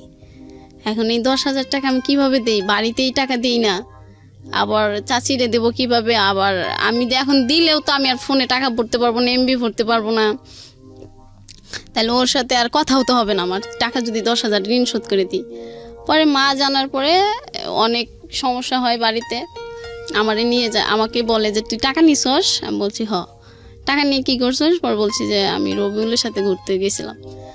পরে বলতেছে ঠিক আছে এই যে এবার টাকা শোধ করতেছি। পরে আমার খালা বলতেছে যে তাহলে আমার থেকে টাকা নিয়ে দিয়ে দে, তাহলে আর লাভটা বাড়বে না, পরে যেদিন ওর টাকা হয় ওই দিন আমারে দিলেই হবে। পরে আমি বলছি ঠিক আছে তাহলে এটা দিয়ে দাও, আর রবিউলের সাথে দেখা করবো না আর টাকাও নেব না। পরে বলতেছে বুঝে বুঝে বললি। মা বলতেছে, পরে বলছি হ্যাঁ মা আমি বুঝে বললাম। পরে আমার তো অনেক বইকা টইকা সবাই, বড় আপু মেজ আপু মা সবাই বইকে। পরে আমি বকা টকা শুনে ঢাকাতে চলে আসি। পরে আসার পরে আমি আর ঠিকঠাক মতো কারোর সাথে কথা বলি না, যে এখন বাড়িতে সবাই জেনে গেছে, এতদিন তো আপু জানতো, এই সম্পর্কটা এখন কত দূর যাবে। যদি বাড়ি থেকে বলে যে তোকে অন্য জায়গায় বিয়ে দেবো, আমি তো রবিউলকে ছাড়া বিয়ে করতে পারবো না। মানে আপনি যতবারই ওনার সঙ্গে দেখা করেছেন মূল টার্গেটটাই ছিল আপনাদের মধ্যে এই যে অনৈতিক সম্পর্কটা। হ্যাঁ এটাই মূল টার্গেটটা ছিল। হ্যাঁ। আচ্ছা, এটা ওর জায়গা থেকে টার্গেটটা ছিল, বাট আপনি ওকে ও যখন এগুলো বলতো আপনি লাভ ছাড়া, যেহেতু আপনি তাকে অনেক বেশি ভালোবাসেন, আপনি না যে থাকতে পারতেন না। এবং আমি যেটা জানলাম যে 3বারের সম্পর্কের মধ্যে 3বার গেছেন আপনি, তার মধ্যে 2বারই হলো সুদের উপর টাকা নিয়ে। পরে আর ও মানে রাস্তায় সারা রাস্তায় আমাকে আই লাভ ইউ বলতো, আর বলতো তোমাকে আমি অনেক ভালোবাসি, আমাকে তোমাকে ছাড়া কখনোই ও আপনার উইকনেসটা বুঝতো, আসলে আপনি কি পছন্দ করেন সেটা বুঝতো, বাট ওই সাথে সাথে ওর ইন্টারেস্টও বুঝতো। আমার কাছে এখন পর্যন্ত স্টোরি শুনে সেটাই মনে হয়েছে, বাট সামনে কি হবে জানি না, শুনতে থাকি। তারপর তো আমি আসার পরে চুপচাপ থাকি, কারোর সাথে কথা বলি না। আর আমার যেন কেন ভালো লাগে না কোনো কিছুতে, অফিস যেতেও ভালো লাগে না, কারোর সাথে কথা বলতে ভালো লাগে না, খাবার খেতেও ভালো লাগে না, মানে কেমন যেন লাগে। পরে আমার ফ্রেন্ড বলতেছে কি ব্যাপার, যে মানুষটা সারাক্ষণ রুমে সবাই মাথায় করে রাখতো, তুই এখন কথা বলিস না কেন। পরে আমি বলতাম যে আমার ভালো কথা শুনলেও ভালো লাগে না, তুই এখান থেকে যা, তোর কাজ থাকলে তুই কাজ কর, আমার ডিস্টার্ব করিস না। পর বলতেছে আচ্ছা ঠিক আছে তোর হাতের রান্না তো মজা, তুই খালি সবজিটা রান্না করে দিবি, আর কিছু করতে হবে না। আমি সবসময় রান্না করতাম, তরকারি রান্না না করলে ওরা কেউ খাইতো না। বলতাম যে না এখন আমি রান্নাও করতে পারবো না। পরে ও বলতো যে তাহলে তুই তো শুধু মাছ ভর্তাটা করে দিলেই হবে, আমার ফ্রেন্ড বলতেছে, আর কিছু করতে হবে না। পরে আমি বলছি না কিছু করতে পারবো না। পরে ওরা বুঝতে পারে যে আসলে কি সমস্যা হয়েছে। পরে আমারে আর কিছু বলে না, যেহেতু আমি ওদের সাথে কথা বলতে চাই না। ওরা কি কি বলে আমার দেখে আমি আর এইগুলা তাল দিই না। পরে রবিউল ফোন দেয় খুব কম এখন। পরে আমি বলতেছি কি ব্যাপার, তুমি সারাদিন ফোন দিয়ে পাগল হয়ে যাইতাম, আমার ফ্রেন্ডদেরকে ফোন দিতাম মেসেঞ্জারে সারাক্ষণ, জান ময়না পাখি পাগল করে ফেলাইতে, এখন ফোন খুব কম দাও কেন? পরে বলতেছি একটু টেনশনে আছি, একটা সমস্যার মধ্যে আছি। পরে আমি বলছি কি হয়েছে? কয় আছে একটা সমস্যা আছে। পরে আমি বলছি বলা যাবে না? বলতেছে না। পরে আমি ওই মিঠু ভাইয়ের কাছে ফোন দিই, আচ্ছা ভাইয়া ওর কি হয়েছে, ও কেন যেন এরকম করতেছে কেন, মানে কথা খুব কম বলতেছে, কি সমস্যা হয়েছে, ওর কি টাকা পয়সার কোনো সমস্যা? পরে ভাইয়া বলতেছে টাকার সমস্যা হলে তুই দিবি? পরে আমি বলতেছি হ্যাঁ, ওর যদি টাকা সমস্যা আমাকে বললেই তো আমি দিই, তো বলতেছে না কেন? পরে কইতেছে যে তাহলে তুই ঠিক আছে, তুই ব্যাংক থেকে তোর যত টাকা আছে সব উঠায় ওরে দে, তাইলে তো ও খুশি থাকে, তুইও খুশি থাকিস। মানে ও সবাই জানতো যে রবিউল যদি খুশি থাকে তাইলে আমি খুশি থাকি, আর রবিউলের যদি মন খারাপ থাকে তাইলে আমারও মন খারাপ থাকবে। তারপরে কি বের করা গেল, কারণটা কি ছিল মন খারাপ? কারণটা ও পরে আমাকে দাদা বলতেছে যে রবিউল শুনলাম ও নাকি বিদেশ যাবে, হয়তো এটা নিয়েই বাড়িতে কোনো সমস্যা। পরে ও বলতেছে যে আমি পরে বল তুমি কি বিদেশ যাবা? পরে বলতেছে না, আমার বিদেশ ভালো লাগে না, আর আমি তোমাকে ছাড়াও থাকতে পারবো না। আমি বলছি তাহলে তুমি এইসব কথা ওঠে কেন বাড়িতে? পরেও বলতেছে যে বাড়ির সবাই বলতেছে আমাকে বিদেশ পাঠাবে। পরে আমি বলতেছি বাড়ির সবাই, তুমি বাড়ির যেই টাকা দিয়ে বিদেশ যাবা ওই টাকা দিয়ে আর আমার থেকে টাকা নিয়ে তুমি দেশে একটা ব্যবসা করো, পরে তুমি আমাকে বিয়ে করবা, আমি এখানে থাকবো, তুমি বাড়িতে ব্যবসা করে পরে ওই ছোট 2 বোনকে বিয়ে দিয়ে দিবা, ওরা বিয়ে দিয়ে হলে পরে আমি তোমাদের বাড়িতে যাব, তাহলে তো আর কোনো সমস্যা থাকে না, তোমার বিদেশেও যাওয়া লাগে না। পরে বললেন না পাগল, এটা বাড়ি থেকে যদি আমি ব্যবসা করতে চাই তাহলে টাকা দেবে না, আর বিদেশ গেলে তাহলে টাকা দেবে। পরে আমি বলছি না, তোমার বিদেশ যাইতে হবে না, আমি ওকে সবসময় বলতাম যে তুমি দেশে থাকো, বাড়ি থেকে যে টাকা দেয় আর বাদ বাকি টাকা আমি দেব, দিয়ে তুমি ব্যবসা করবা, তারপরে তোমার বন্ধুটোর বিয়ে দিবা, তারপরে আমাকে বাড়িতে নিবা, তারপরে আমরা দুজনে একসাথে বৃদ্ধ হব। পরে বলতো যে দেখি বাড়িতে কি বলে। পরে বাড়িতে আমি বললাম যে ঠিক আছে, তাহলে তুমি একদিন আমার সাথে সুমাইয়ার কথা বলাই দিও, ওর ছোট বোন। ওর ছোট বোনকে বলছিল যে আমি এরকম একটা মেয়ের সাথে কথা বলি, তো ওই মেয়েটা তোর সাথে কথা বলতে চায়। মানে আমি সুমাইয়াকে বলতাম যে তোমার ভাইয়াকে বিদেশ যেতে দিও না, ও যদি বিদেশ চলে যায়, আমি শুনতাম যে বিদেশ গেলে তো অনেক টাকা কামাই করে, তাই মানুষ মানুষকে ভুলে যায়, তাহলে তো ও আমাকে ভুলে যাবে, আর ও ভুলে গেলে আমি ওকে ছাড়া থাকতে পারবো না। পরে ওই দিনকে ফোন দেয়, পরে আমি ঘুমিয়েছিলাম, পরে আর ফোন ধরতে পারি নাই। পরে আবার আমি ঘুম থেকে উঠে ফোন দিই, পরে বলতেছে সুমাইয়া তোমার সাথে কথা বলতে চাইলো, তুমি তখন ফোন রিসিভ করো নাই কেন? বলছি আমি ঘুমিয়ে গেছি, তাইলে এখন দাও। কয় না, আমি তো সুযোগ সবসময় সবাইকে দিই না। পরে আমি বলছি তার মানে কি তোমার বিদেশ যাওয়ার ইচ্ছা আছে না? কয় বিদেশ গেলেই তো অনেক টাকা কামাই করা যাবে, আর তারপরে আমরা দুজন সুখে থাকতে পারবো বেশি। পরে বলছে না, আমার বিদেশ যেয়ে সুখে থাকতে হবে না, আমরা দেশে থেকেই সুখে থাকবো, আমি বাড়ি থেকে বলবো, আর বাড়িতে তো সবাই তোমাকে পছন্দ করে, তুমি অনেক সুন্দর, আমিও পছন্দ করি, আর আমাদের বাড়িতে তো সমস্যা নাই, তোমার বাড়িতে সমস্যা হলে তুমি ওটা বলবা বুঝাইয়া। পরে বলছে যে না, আর কোনো কথাই হবে না, আমি দেশের বাইরেই চলে যাব। পরে আমি বলতেছি যে না না, তুমি বাইরে যেও না, আমি তোমার পায়ে ধরি, আমি তোমাকে ছাড়া থাকতে পারবো, মানে তোমার একদিন কথা না শুনলে আমি থাকতে পারবো না। আমি এরকম মানে ওর ভালোবাসা ভিক্ষাও চাচ্ছি, যে তুমি আমাকে শুধু তোমার ভালোবাসা ভিক্ষে দাও, আর আমি তোমার বাড়িতে কাজের মানুষ হয়ে থাকবো, কিন্তু তাও তুমি ছেড়ে যেও না, আর তুমি বিদেশ গেলে আমার সাথে আর যোগাযোগ করবা না। পরে বলতেছে যে আচ্ছা দেখি, আর পরে বলতেছে যে একদিন আমি তোমার সাথে সারা রাত কথা বলবো। পরে আমি বলছি যে আচ্ছা ঠিক আছে, তাইলে আমি ও বলতেছে যে আমার ফোনে কিন্তু টাকা নেই। পরে আমি ওই দিনকে আমার ফোনে মিনিট ভরে রাখি, 100 টাকায় 300 মিনিট দিত তখন। পরে আমি মিনিট ভরে ওর ফোনের অপেক্ষায় থাকি, ও কখন একটা মিস কল দেবে আমি ফোন দেব। ওই দিন আমি অফিসেও যাই নাই, আমার রাতের ডিউটি ছিল মনে হয়। আমি অফিস বাদ দিয়ে ওর ফোনের অপেক্ষায় থাকি, ওর তার খবর নাই। পরে আমি পরের দিন সকালে ফোন দিয়ে বলতেছি আমি তো সারা রাত পিকনিক খাইছি, এই জন্য আর তোমাকে ফোন দিতে পারি নাই। পরে আমি বলছি আচ্ছা ঠিক আছে, আমি বুঝতে পারছি, কোনো সমস্যা না হলে তুমি এরকম করতাম। পরে বলতেছে তো তুমি তো বুঝতে পারছো। পরে একদিন আমি আমার জন্য কেমন লাগতেছে। দুপুরবেলা শুয়ে আছি, পরে আমার আপু যেন কি রান্না করে নিয়েছিল, পরে ওইটা শুকে আমার বমি চলে আইছিল। পরে আপু যেন কি রান্না করছিল, পরে আমার বমি আসে, পরে আমি বাইরে যাই। পরে আমার ফ্রেন্ডটা বসে থাকে বাইরে, পরে বলতেছে কি ব্যাপার ডলিমণি এরকম করতেছো কেন? পরে আমি বলতেছি কেন জানি রে, এই তরকারিটার গন্ধ ভালো লাগে না আমার, এই জন্য বমিটা আইছে। ওরও কইতেছে যা আপনার তো কি যেন বলতেছে, একটা উদাহরণ দিল ওদের দেশের, এই যে চালের মধ্যে হালি কত রঙ দেখালি, আমারে বলতেছে আমি নাকি অনেক রঙ দেখাই। পরে বললাম এর মানে তো বুঝলাম না। পরে বলতেছে আর কত ঢং করে লুকায় রাখা যায়। আমি বললাম তোদের কথা কিন্তু আমি কিছুই বুঝতেছি না। পরে বলতেছে তুমি তো এখন বুঝতে পারবা না। পরে আমি বললাম এখন বুঝতে পারবো না মানে? যা তুই আরো 7 দিন আমার সাথে কথা বলবি না, তুই খালি উল্টা পাল্টা কথা বলস। কয় হ্যাঁ এখন রবিউলের কথা বললেই তো তোমার শরীরে আগুন জ্বলে যায়। পরে আমি বলছি জানোই তো রবিউলের কথা খারাপ কিছু বললে আমার খারাপ লাগে, তাই বলো কেন? পরে বলতেছে ঠিক আছে তুমি একদিন রবিউলের কথা বলবা। পরে আমি আবার একদিন অফিসে যাই, আমি যেন কেমন হয়ে গেছি। পরে আমার মেডিকেলে আনছে, মেডিকেলে এনে বলছে যে তোমার তো শরীর দুর্বল, খাওয়া লাগবে ঠিক মতো, না খাইলে তুমি অসুস্থ হয়ে যাবা, ঠিক মতো খাবা। পরে আমি অফিস থেকে ওই দিনকে ছুটি দিয়ে দেয় আমাকে। পরে ছুটি দিলে আমি রবিউলকে বলি রবিউল আমার যেন কেন এখন কেমন লাগে। পরে রবিউল বলতেছে কেন কেমন লাগে, মনের ভিতর খারাপ লাগে নাকি? পরে বলছি না আমার শরীরটাই যেন কেমন লাগে।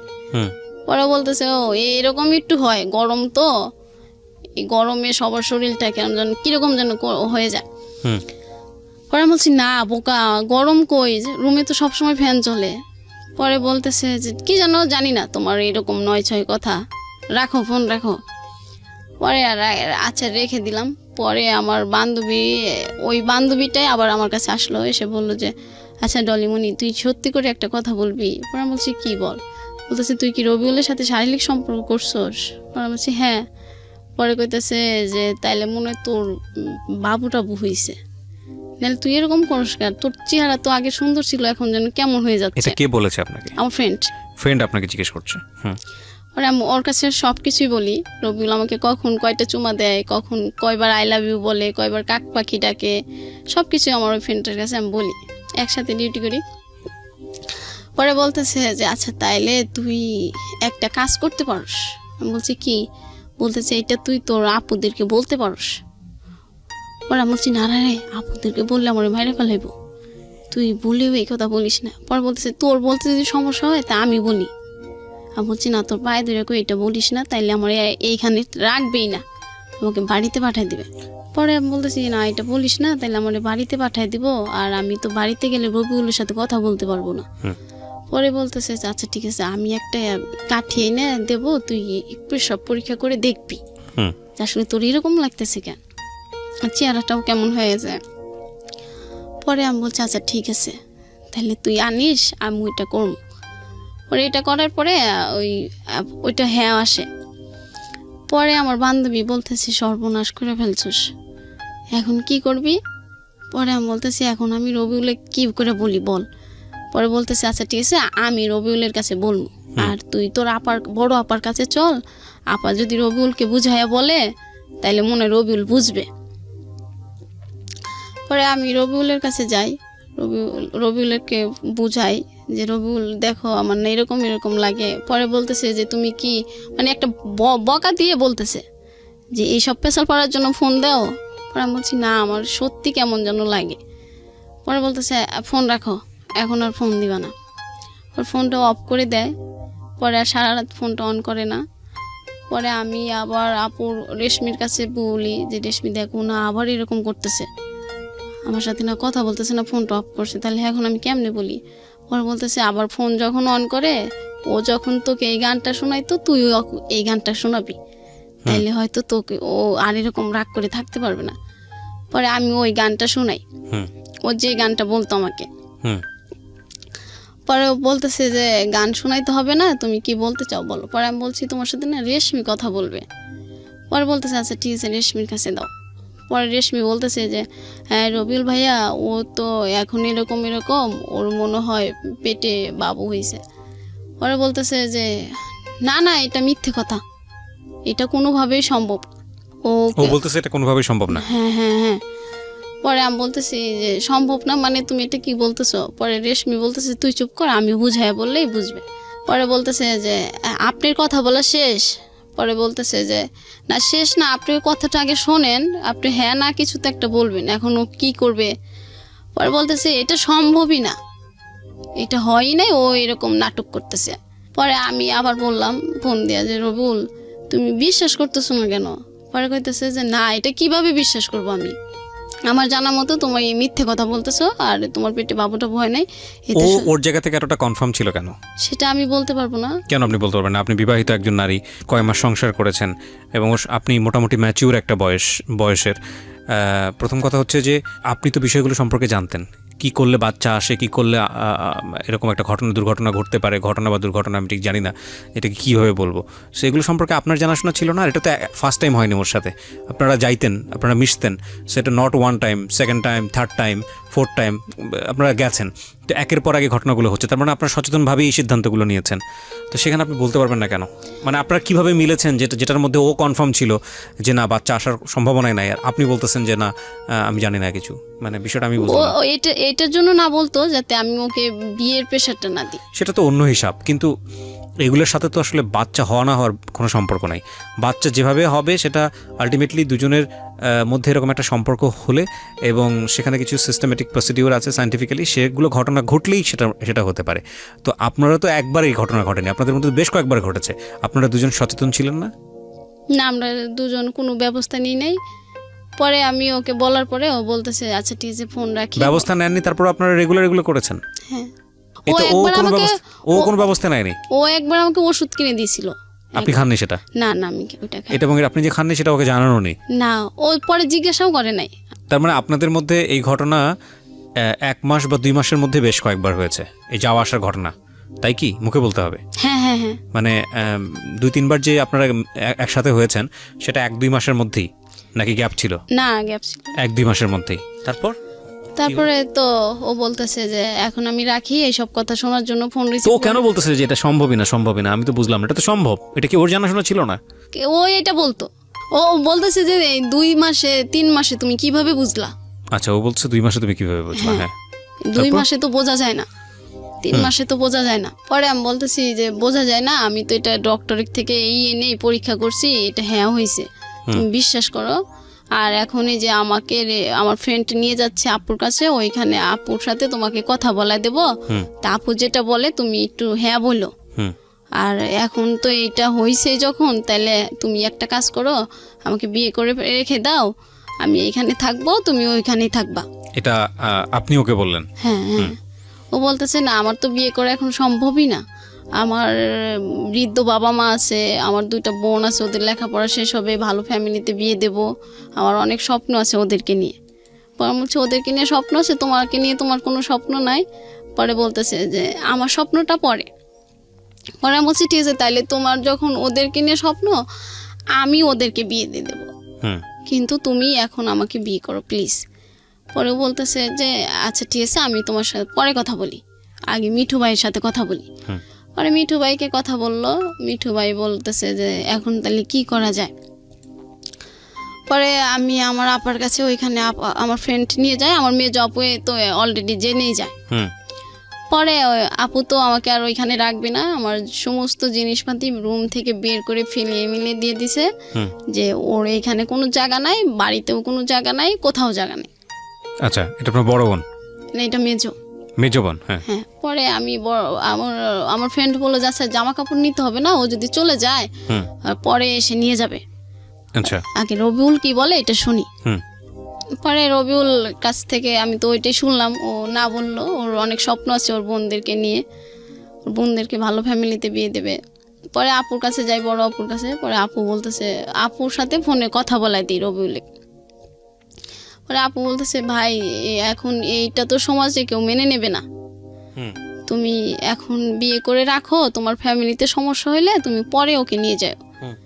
পরে ও বলতেছে না আপু এখন আমার বিয়ে করাই সম্ভব না, পরে আপু বলতেছে বিয়ে করা সম্ভব না, এই যে এখন ও তো তোমাকে ছাড়া থাকতে পারে না, আর এই যে এখন এটা যে হয়েছে এটারও তো একটা ব্যবস্থা করতে হবে। পরে বলতেছে ও কি করবে না করবে সেটা আমি জানি না, তবে আমার পক্ষে সম্ভব না।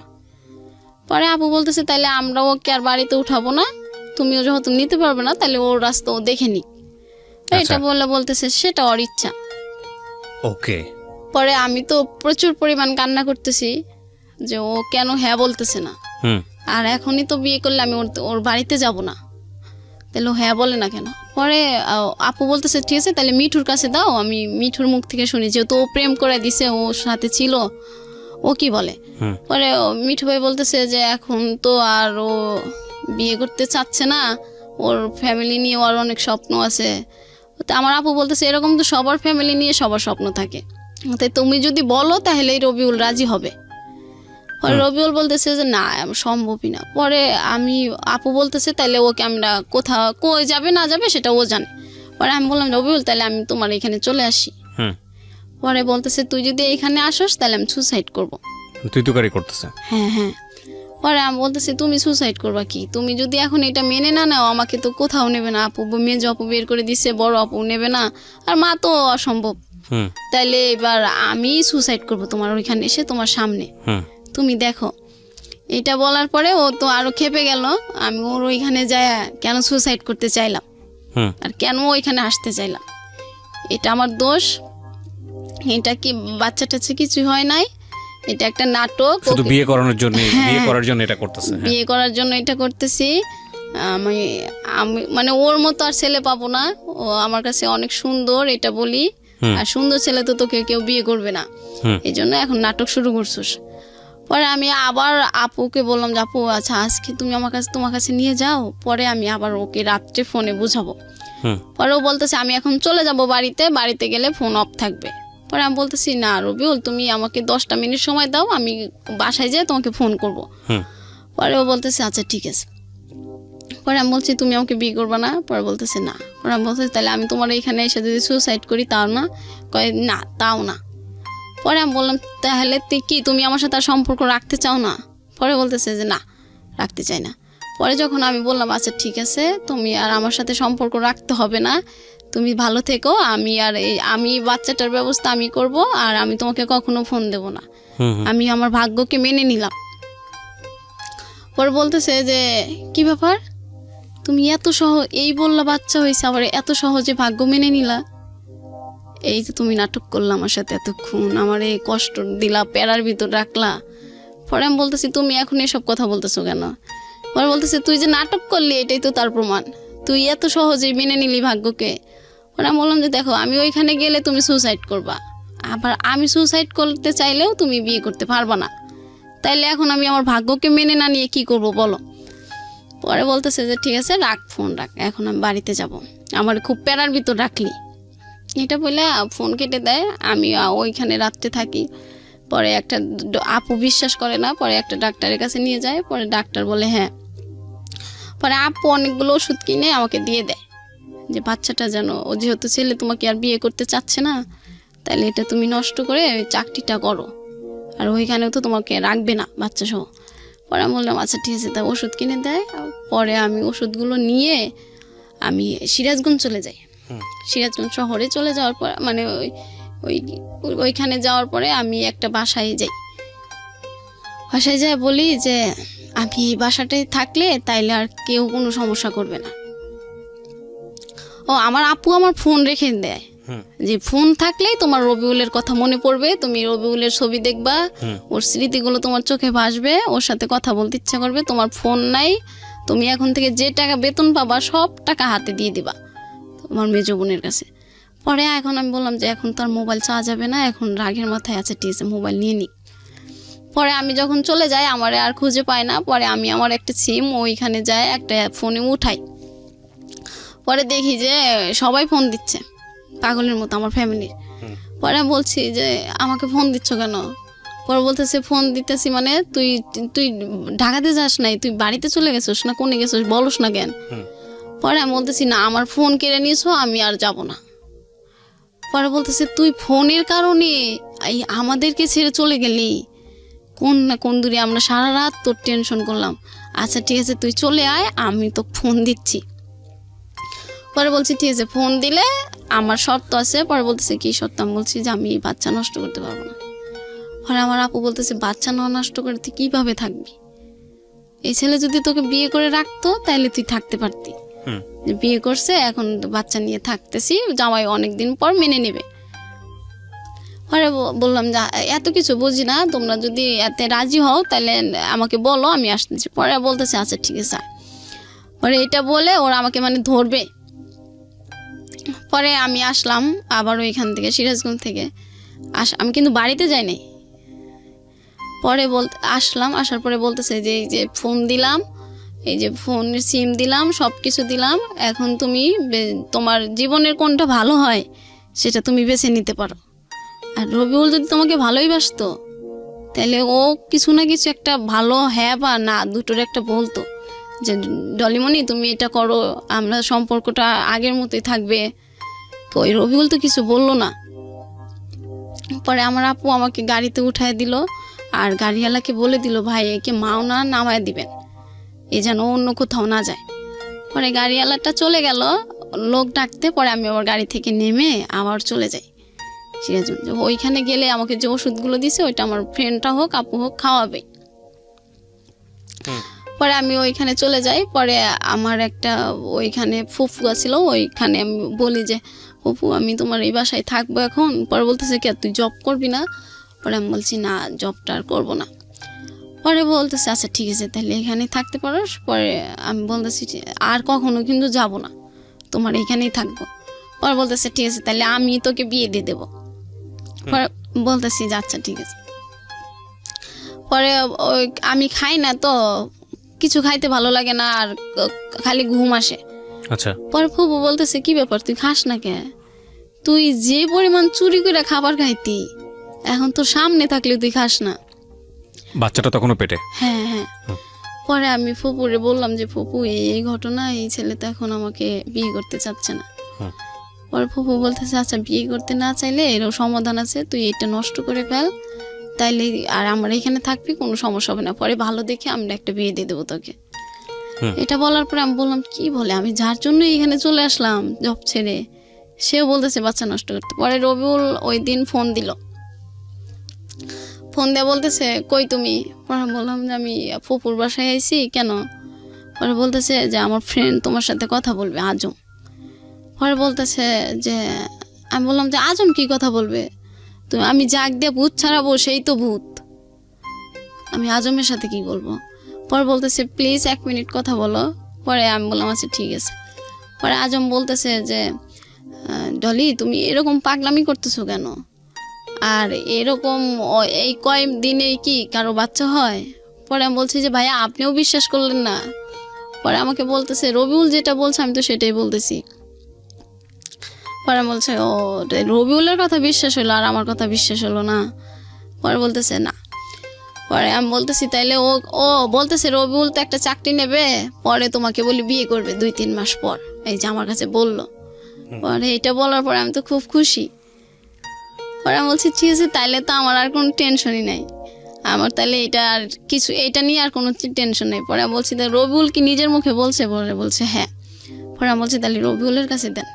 পরে রবিউলের কাছে দেওয়ার আগে বলতেছে যে শোনো তুমি যে চাকরিটা করো ওইখানে চলে যাও, চলে যায় তোমার রবিউল তোমারই থাকবে, ও তো তোমার। পরে বলতেছে যে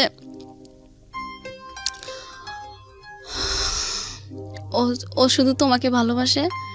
পরে আমি আবার ওর কথা বিশ্বাস করে আবার আমি ওইখানে চলে আসি। ঢাকাতে আসার পরে পরে আমি ওকে বললাম যে হ্যাঁ রবিউল আমি তো চলে আইছি। পরে বলতেছে ঠিক আছে তুমি ঠিক মতো চাকরি করবা, ঠিক মতো অফিস করবা, ঠিক মতো খাবার খাবা, ঠিক মতো গোসল করবা। পরে আমি বলছি যে হ্যাঁ এখন তোমার সব কিছু ঠিক মতোই করতে হবে, নাহলে তো তোমার বাবুটা ঠিক মতো হবে না। এটা আপনি বললেন? পরে বলতেছে এই জন্যই তোমার সাথে আমার কথা বলতে ইচ্ছা করে না, তুমি কথায় কথায় মিথ্যে কথা বলো, নাটক করো, অভিনয় করো। পরে আমি বললাম যে বিশ্বাস করো আমি কোনো নাটক করতেছি না, তুমি কেন বিশ্বাস করো না? এইসব কথা বললে আমার তোমার সাথে কথা বলতে ইচ্ছা করে না। পরে আমি বলছি কথা বলতে ইচ্ছা না করলেও সত্যটা তো আমার বলতে হবে।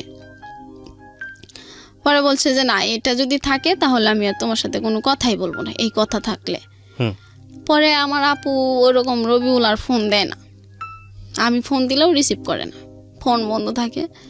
পরে আমার মেজো আপু বললো যে দেখো, আমরা প্রত্যেকটা মানুষের ভাগ্যেই একটা সৃষ্টিকর্তা নির্দিষ্ট ভালোবাসা রেখে দেয়, ওটা নিয়ে আমাদের খুশি থাকতে হয়। আর তুমি রবিউলের যে ভালোবাসাটা পাইছো ওটা নিয়ে খুশি থাকো, এর চেয়ে বেশি ভালোবাসা পাওয়া যায় না জোর করে। পরে আমি বললাম না আপু, তুমি এটা কি বলো, ও তো আমাকে অনেক ভালোবাসে, ওর মতো ভালো মানুষই হয় না। পরে বলতেছে ও যদি তোমাকে অনেক ভালোবাসতো তাহলে এই সময়টা তোমার পাশে থাকতো। পরে আমি বলছি যে না, ও হয়তো কোনো সমস্যা, এই জন্য আমার কাছে থাকতেছে না। পরে আমার আপু একটা কথা বলছিল যে আমাদের ভালোবাসাটা সবসময় ঠিক হয়, আমরা শুধু ভুল মানুষকে কিছু সময় ভালোবেসে ফেলি। এটা বলার পরে আমি প্রচুর পরিমাণ কান্না করি।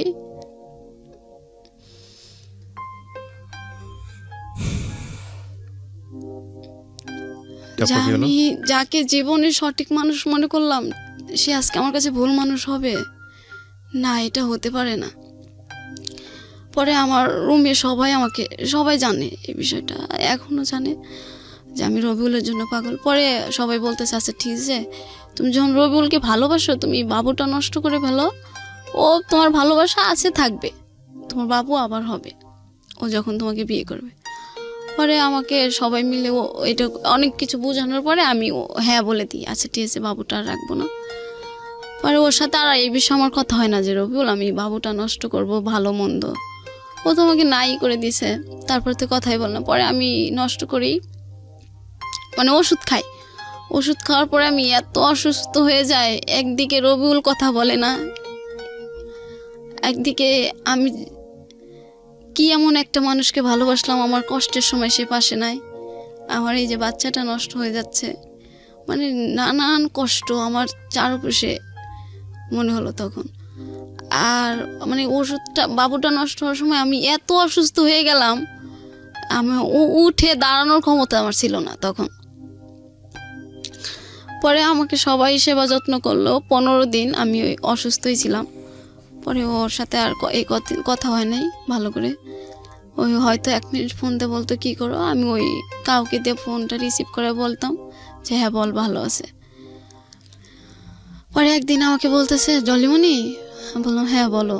পরে বলতেছে আমি না একটা কথা বলতে চাই তোমারে। পরে বললাম যে কী বলো। বলতেছে আচ্ছা আমরা কালকে সারা রাত কথা বলবো, তখন তোমার সাথে কথা বলবো। পরে আমি বললাম যে ঠিক আছে, তোমার ফোনে কি টাকা আছে? পরে বলতেছে না। পরে আমি বললাম আচ্ছা ঠিক আছে, আমি ফোন দিবনি, তুমি কখনো হয় আমাকে একটা SMS করে জানিয়ে দিও। পরে বলতেছে আচ্ছা ঠিক আছে। পরে রাত গেল আর ফোন দিল না। পরের দিন সন্ধ্যাবেলা ও আমাকে ফোন দিয়ে বলতেছে যে ডলিমণি একটা কথা বলবো। পরে বলছি হ্যাঁ বলো। পরে বলতেছে আমাকে ক্ষমা করে দিও। পরে আমি বললাম ক্ষমা? কিসের ক্ষমা চাও তুমি? আমার কাছে তো তুমি কোনো অপরাধ করো নাই। পরে বলতেছে আমি না বিদেশ চলে যাচ্ছি। এটা বলার পর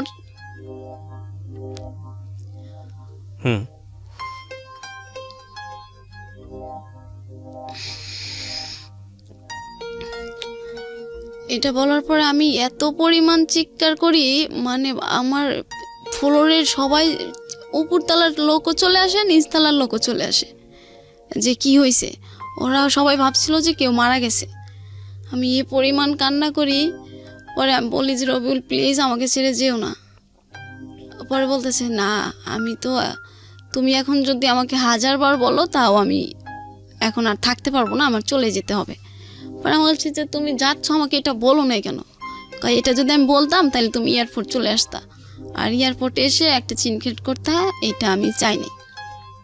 পরে বলছি না আমার বিশ্বাস হচ্ছে না, তুমি আমার সাথে মজা করছো।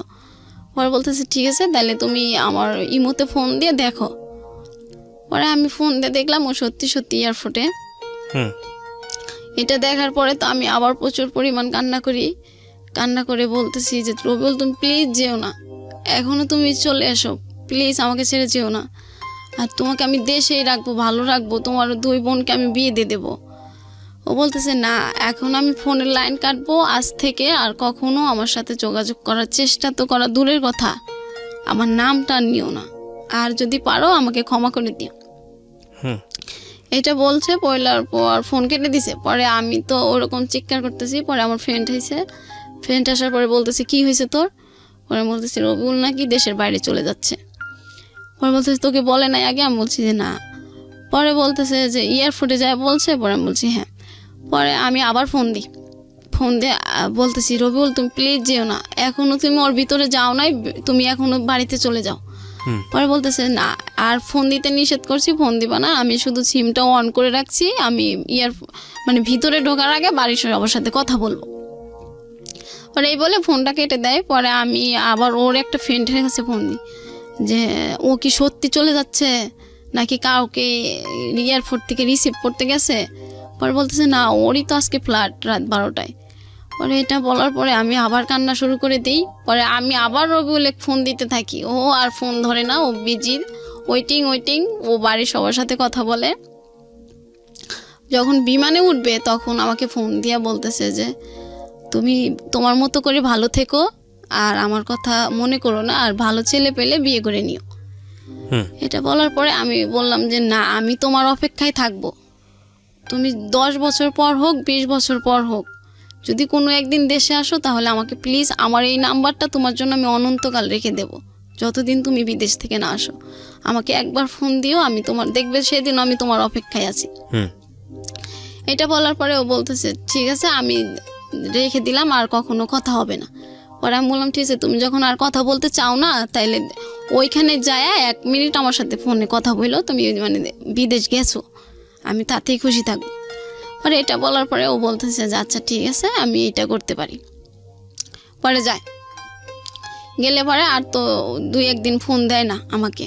আর আমি শুধু ওর ফ্রেন্ডদেরকে ফোন দিয়ে জিজ্ঞাসা করি রবিউল কি তোমাদেরকে ফোন দিছে? পরে বলতেছে না আমি, ও তো আমাদেরকে ফোন দেয় নাই। পরে বললাম ও ফোন দেয় নাই, আমাকেও ফোন দেয় না, তো ওকে একটা তো কিছু জানাবে, ও গেছে কি না, ভালো করে কোথায় আছে না আছে। পরে এটা বলার পরে ও হঠাৎ করে তার পরের দিন ফোন দিছে, 2 দিন পর ফোন দিয়ে বলতেছে ডলিমণি। পরে আমি এটা শুনেই আমি বুঝতে পারি যে এটা আমার রবিউল। পরে আমি বলছি হ্যাঁ রবিউল বলো, আমি তোমার ফোনের অপেক্ষায় আছি। পরে বলতেছে তুমি বুঝলা কেমনে যে এটা আমি? পরে আমি বলতেছি তোমার কণ্ঠ শুনে আমি বুঝতে পারছি এটা তুমি। পরে বলতেছে হ্যাঁ, আমি দেশের কারো কথাই এখন মনে করব না, এখন আমি শুধু টাকার চিন্তা করব, আর তুমি পারলে আমাকে ভুলে যেও, আমি ভালোভাবে এসেছি। এটাও বলার পরে আমি আবার অসুস্থ হয়ে যাই। একেতে ও চলে যায়, আর কথা হয় না, এই এক টেনশন। আর ওর সাথে কথা না বললে তো আমি থাকতেই পারতাম না। আমার বাবুটা নষ্ট করছি, এটার এক কষ্ট। বাড়িতে সবার কাছে কালারিং হয়েছি, এটার এক কষ্ট। এখন আর কেউ ওইভাবে, মানে আমার কষ্টের সময় যদি ওদেরকে 1000 বলি তাই ওরা আর ওইভাবে নেয় না যে তুমি এরকম কাজ করছো, এটার কষ্ট তোমারই ভোগ করতে হবে। পরে আবার বেশ কিছুদিন আমি এইভাবেই থাকি, চুপচাপ, কারোর সাথে কথা বলি না, খাবার খুব কম খাই। পরে একদিন আমার আপু বলতেছে যে এখন কি রবিউলের আশায় থাকবি নাকি অন্য কারোকে বিয়ে করার চিন্তা ভাবনা করবি? পরে আমি বলতেছি না, আমি ওকে 10 বছর অপেক্ষা থাকতে আমি বলে দিছি, ও 10 বছর পরে দেশে আসা আমার কাছে আসবে। পরে ও বলছে এই কথা তো ও দেয় না, এটা তো তুমি দিছো, ওই ছেলে আর এসে তোমাকে কখনো যোগাযোগ করবে না। এটা বলার পরে আমার অফিস বন্ধ থাকে শুক্রবার, ও একদিন শুক্রবারে ফোন দিছে। ফোন দিয়ে বলতেছে কেমন আছো? পরে আমি বলতেছি হ্যাঁ ভালো আছি।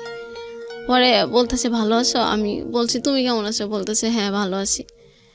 পরে বলতেছে যে তুমি আমাকে ভুলে যেতে পারতেছো? পরে আমি বলছি যে এটা কি এত সহজে ভোলা যায়? তোমাকে তো আমি বলছি যে আমি তোমাকে কখনো ভুলতে পারবো না। পরে বলতেছে যে আমি কিন্তু তোমাকে অলরেডি ভুলে গেছি, এইখানে অনেক ইন্দোনেশিয়ার মেয়েরা আছে, অনেক সুন্দরী, তোমার মতো আর কাক পাখি না, আর কাউকে কাক পাখি বলে ডাকতে হয় না আমার। পরে আমি বলছি ওদের মতো ফর্সা হইলে তাইলে আমাকে বিয়ে করতা? পরে বলতেছে চিন্তা ভাবনা করে দেখা যাইতো। পরে আমি বললাম এই তুমি তো তাহলে এটা আগে বললে আমি ফর্সা হয়ে যেতাম। পরে বলতেছে যে তাইলে তো তুমি আমাকে কখনো বলো নাই যে ফর্সা হওয়ার কোনো সিস্টেম আছে। বাচ্চাটা কোথায় তখন? বাচ্চাটা তো আমি নষ্ট করছি। বাচ্চাটা যে নষ্ট করছেন এটা ও চেয়েছিল নষ্ট করার কথা, মানে আপনি নাকি আপনি নিজের সিদ্ধান্তে এটা করেছেন? ও তো আমাকে মেনে নিচ্ছে না, তখন আমি আমার সিদ্ধান্তই নিইনি। আলটিমেটলি কোনো উপায় নেই। কি করেছিলেন বাচ্চাটা নষ্ট করতে? আমি ফার্মাসি থেকে অনেক নিজে নিজেই ওষুধ খেয়েছেন নাকি নিজে নিজেই ডাক্তারের সাথে গিয়েছেন, কথা বলেছেন? না, ডাক্তারের কাছে তো আমার আপুই ওষুধ কিনে দিয়েছিল। আমি ওই ওষুধগুলো খাওয়ার পর তো আমি অসুস্থ হইলাম। রুমে সবাই আমাকে সেবা করতেছে আর শুধু বুঝাইতেছে। যাই হোক, ওর সাথে কথাবার্তা বলছেন, তারপর? হ্যাঁ, পরে রবিউলের সাথে আমার কথা হইতেছে। পরে বলতেছে যে শোনো, আমার একটা বাইক থাকবে, একটা সুন্দরী বউ থাকবে, তাহলে সে বাইক চালানোর মজাটাই থাকবে। আর তুমি তো কাক, এই জন্য তোমাকে বিয়ে করাটা হয়নি। এবার আমি দেশে যে একটা সুন্দরী মেয়ে বিয়ে করব। পরে আমি বলছি যে তোমাকে সুন্দরী মেয়ে বিয়ে করাইতেছে, আমি তো তোমার অপেক্ষায় থাকবো, তুমি দেশে এসে দেখবা আমি তোমার অপেক্ষায় আছি। আর বলতেছে তুমি তো বুড়ি হয়ে যাবা, আমি তো তখন তোমাকে বিয়ে করব না। পরে বলতেছে তুমিও তো বুড়া হয়ে যাবা। পরে বলতেছে যে ঠিক আছে, আমার সাথে আর যদি তুমি কথা বলতে চাও তাইলে আমার ফ্রেন্ড হয়ে থাকতে পারো, আমার গার্লফ্রেন্ড হয়ে থাকতে পারবা না। এটা বলার পরে আমি বললাম কেন, আমি তো তোমাকে স্বপ্ন দেখছি তোমার বউ হব, আমি তোমার সাথে বৃদ্ধ হব, তুমি আজকে এই কথা বলতেছো কেন? পরে বলতেছে যে হ্যাঁ, এটাতে যদি রাজি হও তাহলে আমি তোমার সাথে কথা বলবো কন্টিনিউ। পরে আমি বললাম যে না, আমি এটাতে কোনোভাবেই রাজি হতে পারবো না, কারণ তুমি তখন অন্য একজনকে বিয়ে করবা, আমি তো এটা মেনে নিতে পারবো না। পরে বলতেছে আচ্ছা ঠিক আছে তাইলে রাখি। পরে এটা বলার পরে ওর ওই দেশের নাম্বার আমি পেয়ে যাই। পরে আমি তো সবসময় ওকে ফোন দিতেই থাকি। ফোন দিলেও হয়তো 100 বার ফোন দিলে একবার রিসিভ করে বলে কি ব্যাপার, তুমি ফোন দিচ্ছ কেন, কিছু বলার আছে তোমার? পরে যদি আমি বলতাম হ্যাঁ আমার বলার আছে। আরেকবার যদি বলতেন ও কিসের পারমিশন চাচ্ছিল আপনার কাছ থেকে? আরেকটা মেয়ে বিয়ে করবো এখানে, আপনি মানতে পারবেন নাকি? কি মানতে পারবেন না? ও বলতেছে যে তুমি যদি আমার সাথে ফ্রেন্ড হয়ে থাকতে পারো তাহলে। ও আচ্ছা, মানে আলটিমেটলি ও চাচ্ছে যে না, এখন আর কোনো প্রেমের সম্পর্ক না, তুমি আমার সাথে বন্ধুর মতো থাকো। হ্যাঁ, কিন্তু আমি তো ওকে নিয়ে স্বপ্ন দেখছি অন্যটা। এখন আমার বন্ধু মানে আমার ভালোবাসার মানুষের বউ হবে অন্য একজন, এটা তো আমি দেখতে পারবো না। পরে বলতেছে এই শর্তে রাজি না হইলে তাইলে থাক, কথা বলার দরকার নেই। আচ্ছা, পরে এই বলে ও ফোন কেটে দেয়। আমি তো ওইখানকার নাম্বার পাই। পরে পাওয়ার পরে আমি তো ফোন দিতেই থাকি। ফোন দিলে ও রিসিভ করে না, রিসিভ করলে বলে যে এখন আমি অনেক ব্যস্ত আছি, সারাদিন ডিউটি করছি, এখন ঘুমাবো, এটা করব সেটা করব, মানে অনেক নয় কথা। পরে একদিন ও আমাকে ফোন দিয়ে বলতেছে ডলিমণি একটা কথা বলবো? পরে আমি বলছি হ্যাঁ বলো। বলতেছে আজকে তুমি একদম সত্যি কথা বলবা। পরে আমি বলছি হ্যাঁ। পরে বলতেছে তুমি আমার সাথে এই নাটকটা না করলেই পারতা। পরে বলছি কোন নাটকটা? কয় হ্যাঁ, তুমি ভেবে দেখো আমি দেশ ছাড়ছি তোমার অনেক কষ্ট নিয়ে। আমি বলছি কোন কথা বলতেছো তুমি? পরে বলতেছে যে তুমি যে এটা বলছিলা বাচ্চা হয়েছে আমাকে বিয়ে করো, আমি তো এটা এখনো মেনে নিতে পারি না যে তুমি আমার সাথে এত বড় প্রতারণা করছো। পরে বলছি কোনটা আমি প্রতারণা করলাম? পরে বলে তুমি আমার সাথে মিথ্যে বললা কেন? এই 2-3 মাসে বাবু হয়, আমি তো এটা জানি না। পরে আমি বলছি তুমি তাইলে একটা কাজ করো, দাদার কাছে জিগেও, মিঠু ভাইকে জিগেলে মিঠু ভাই বলবে, যেহেতু মিঠু ভাইয়ের বউ আছে তাইলে তুমি ক্লিয়ার হতে পারবা আসলে আমি মিথ্যে বলছি না সত্যি বলছি। পরে বলতেছে 3 মাসে বাবু তুমি এটা বুঝতে পারো কেমনে? পরে আমি বলছি যে এটা বোঝা যায়, তুমি আমাকে বিশ্বাস না করলে তুমি দাদাকে। পরে বলতেছে ঠিক আছে তাহলে তুমি তোমার বাবার কসম দিয়ে বলতে পারবা? পরে আমি বলছি হ্যাঁ আমার মৃত বাবার কসম, এটা আমি সত্যি বলতেছি, এখনো বলি, আগেও বলি, পরেও বলবো। পরে বলতেছে আচ্ছা ঠিক আছে তাই রাখি। রাখি বলতে বলতে ও আবার একদিন ফোন দেয় বলতেছে যে আচ্ছা তুমি আমার জন্য কতদিন অপেক্ষা করতে পারবা? পরে আমি বলছি তুমি যতদিন সুমাইয়া মাসুমা ওদেরকে বিয়ে দিবা, বাড়িতে সুন্দর করে একটা ঘর দিবা, আমি আর তুমি থাকবো, আর একটা ঘর দিবা, মা বাবা থাকবে, ততদিন মানে যতদিন তোমার নিজের পায়ে না দাঁড়ানো হয় ততদিন পর্যন্ত তুমি দেশের বাইরে থাকো, আমি এখানেই থাকবো, তারপরে আমরা দুজন আবার সুখে সংসার করব। পরে বলতেছে যে তাইলে আমি 10 লাখ টাকা গুছাই আর তুমি 10 লাখ গুছাও। পরে আমি বলছি ঠিক আছে, আমি তো এইখানে 10 বছর চাকরি করি, তুমি বিদেশ থাকো 10 বছর, তাহলে আমাকে এইখান থেকে তো 5 লাখ টাকা এমনিই দেবে। পরে বলতেছে আচ্ছা ঠিক আছে। এটা বলার পরে আবার একদিন আবার অনেক কয়দিন কথা হয় না। কথা না হইলে আমি তো ফোন দিতে থাকি, দেখে ও আমাকে ব্লক করে দেয় ইমোতে। ব্লক করে দেওয়ার পরে আমি আর ওকে খুঁজে পাই না, আমি তো পাগল হয়ে গেলাম। পরে আমার একটা ফ্রেন্ডের ইমোতে ওর নাম্বারটা সেভ করলাম, সেভ করার পরে ওই নাম্বার থেকে ফোন দিলাম, পরে ওই নাম্বারটাও ব্লক করে দেয়। যেটাই দেখে যে আমার কণ্ঠ সেটাই ব্লক করে দেয়। পরে ব্লক করে দিলে তো আর আমার ক্ষমতা নাই ওকে সারাক্ষণ ফোন দেওয়ার। আর ওই দেশের যে নাম্বারটা ছিল, পরে বলতেছে এই নাম্বারে যদি ফোন দাও তাহলে এই সিমটা আমি চেঞ্জ করে ফেলবো, তোমার ক্ষমতা নাই আমাকে খুঁজে বের করার। পরে আমি বললাম ঠিক আছে রবিউল, আমি আজকে বুঝতে পারলাম তুমি যে আমাকে কতটা ঘৃণা করো। আমি ফোন দিয়ে দেখে আমাকে তুমি ব্লক করে দিয়েছো, আমি ফোন দিয়ে অন্যজনের ফোন দিই তাকেও ব্লক করছো, আমি ফোন দেবো দেখে তুমি সিম চেঞ্জ করতে পারবা। ঠিক আছে, সিম চেঞ্জ করার দরকার নেই, তুমি সিম রেখে দাও, আমি আর তোমার সাথে যোগাযোগ করব না। পরে এটা বলার পরে আমি আমি আর এখন কারোর সাথে বেশি কথা বলি না। ওই সময় কেউ কিছু জিজ্ঞাসা করলে হ্যাঁ না। আর তখন ও চলে যাওয়ার পরে অপূর্ব নাটক আমার বেস্ট সময় হয়ে যায়। মানে প্রত্যেক দিন অপূর্বর 4 থেকে 5টা নাটক আমি দেখতাম। অপূর্ব নাটক দেখতে দেখতে এক সময় আমি মানে ওকে ফোন দেওয়াটা ভুলে যাইতাম, মানে ওর ব্লক করা। তারপরে আমি দিনে একবার করে ফোন দিতাম যে যদি কোনো দিন ব্লকটা খুলে ফেলে। পরে একদিন ওই নিজে থেকে ফোন দিছে, ফোন দিয়ে বলতেছে কি করো। পরে বলতেছি তোমার আমি বলছিলাম যে তুমি যদি কখনো হারিয়ে যাও তাহলে অপূর্ব নাটক আমার সঙ্গী হয়ে যাবে। পরে বলতেছে ও অপূর্ব নাটক দেখো। পরে বলতেছি হ্যাঁ। পরে কইতেছে অপূর্বর একটা নাটক দেখো। পরে আমি বলছি কি নাটক। পরে কইতেছে যে উৎসর্গ ভালোবাসা।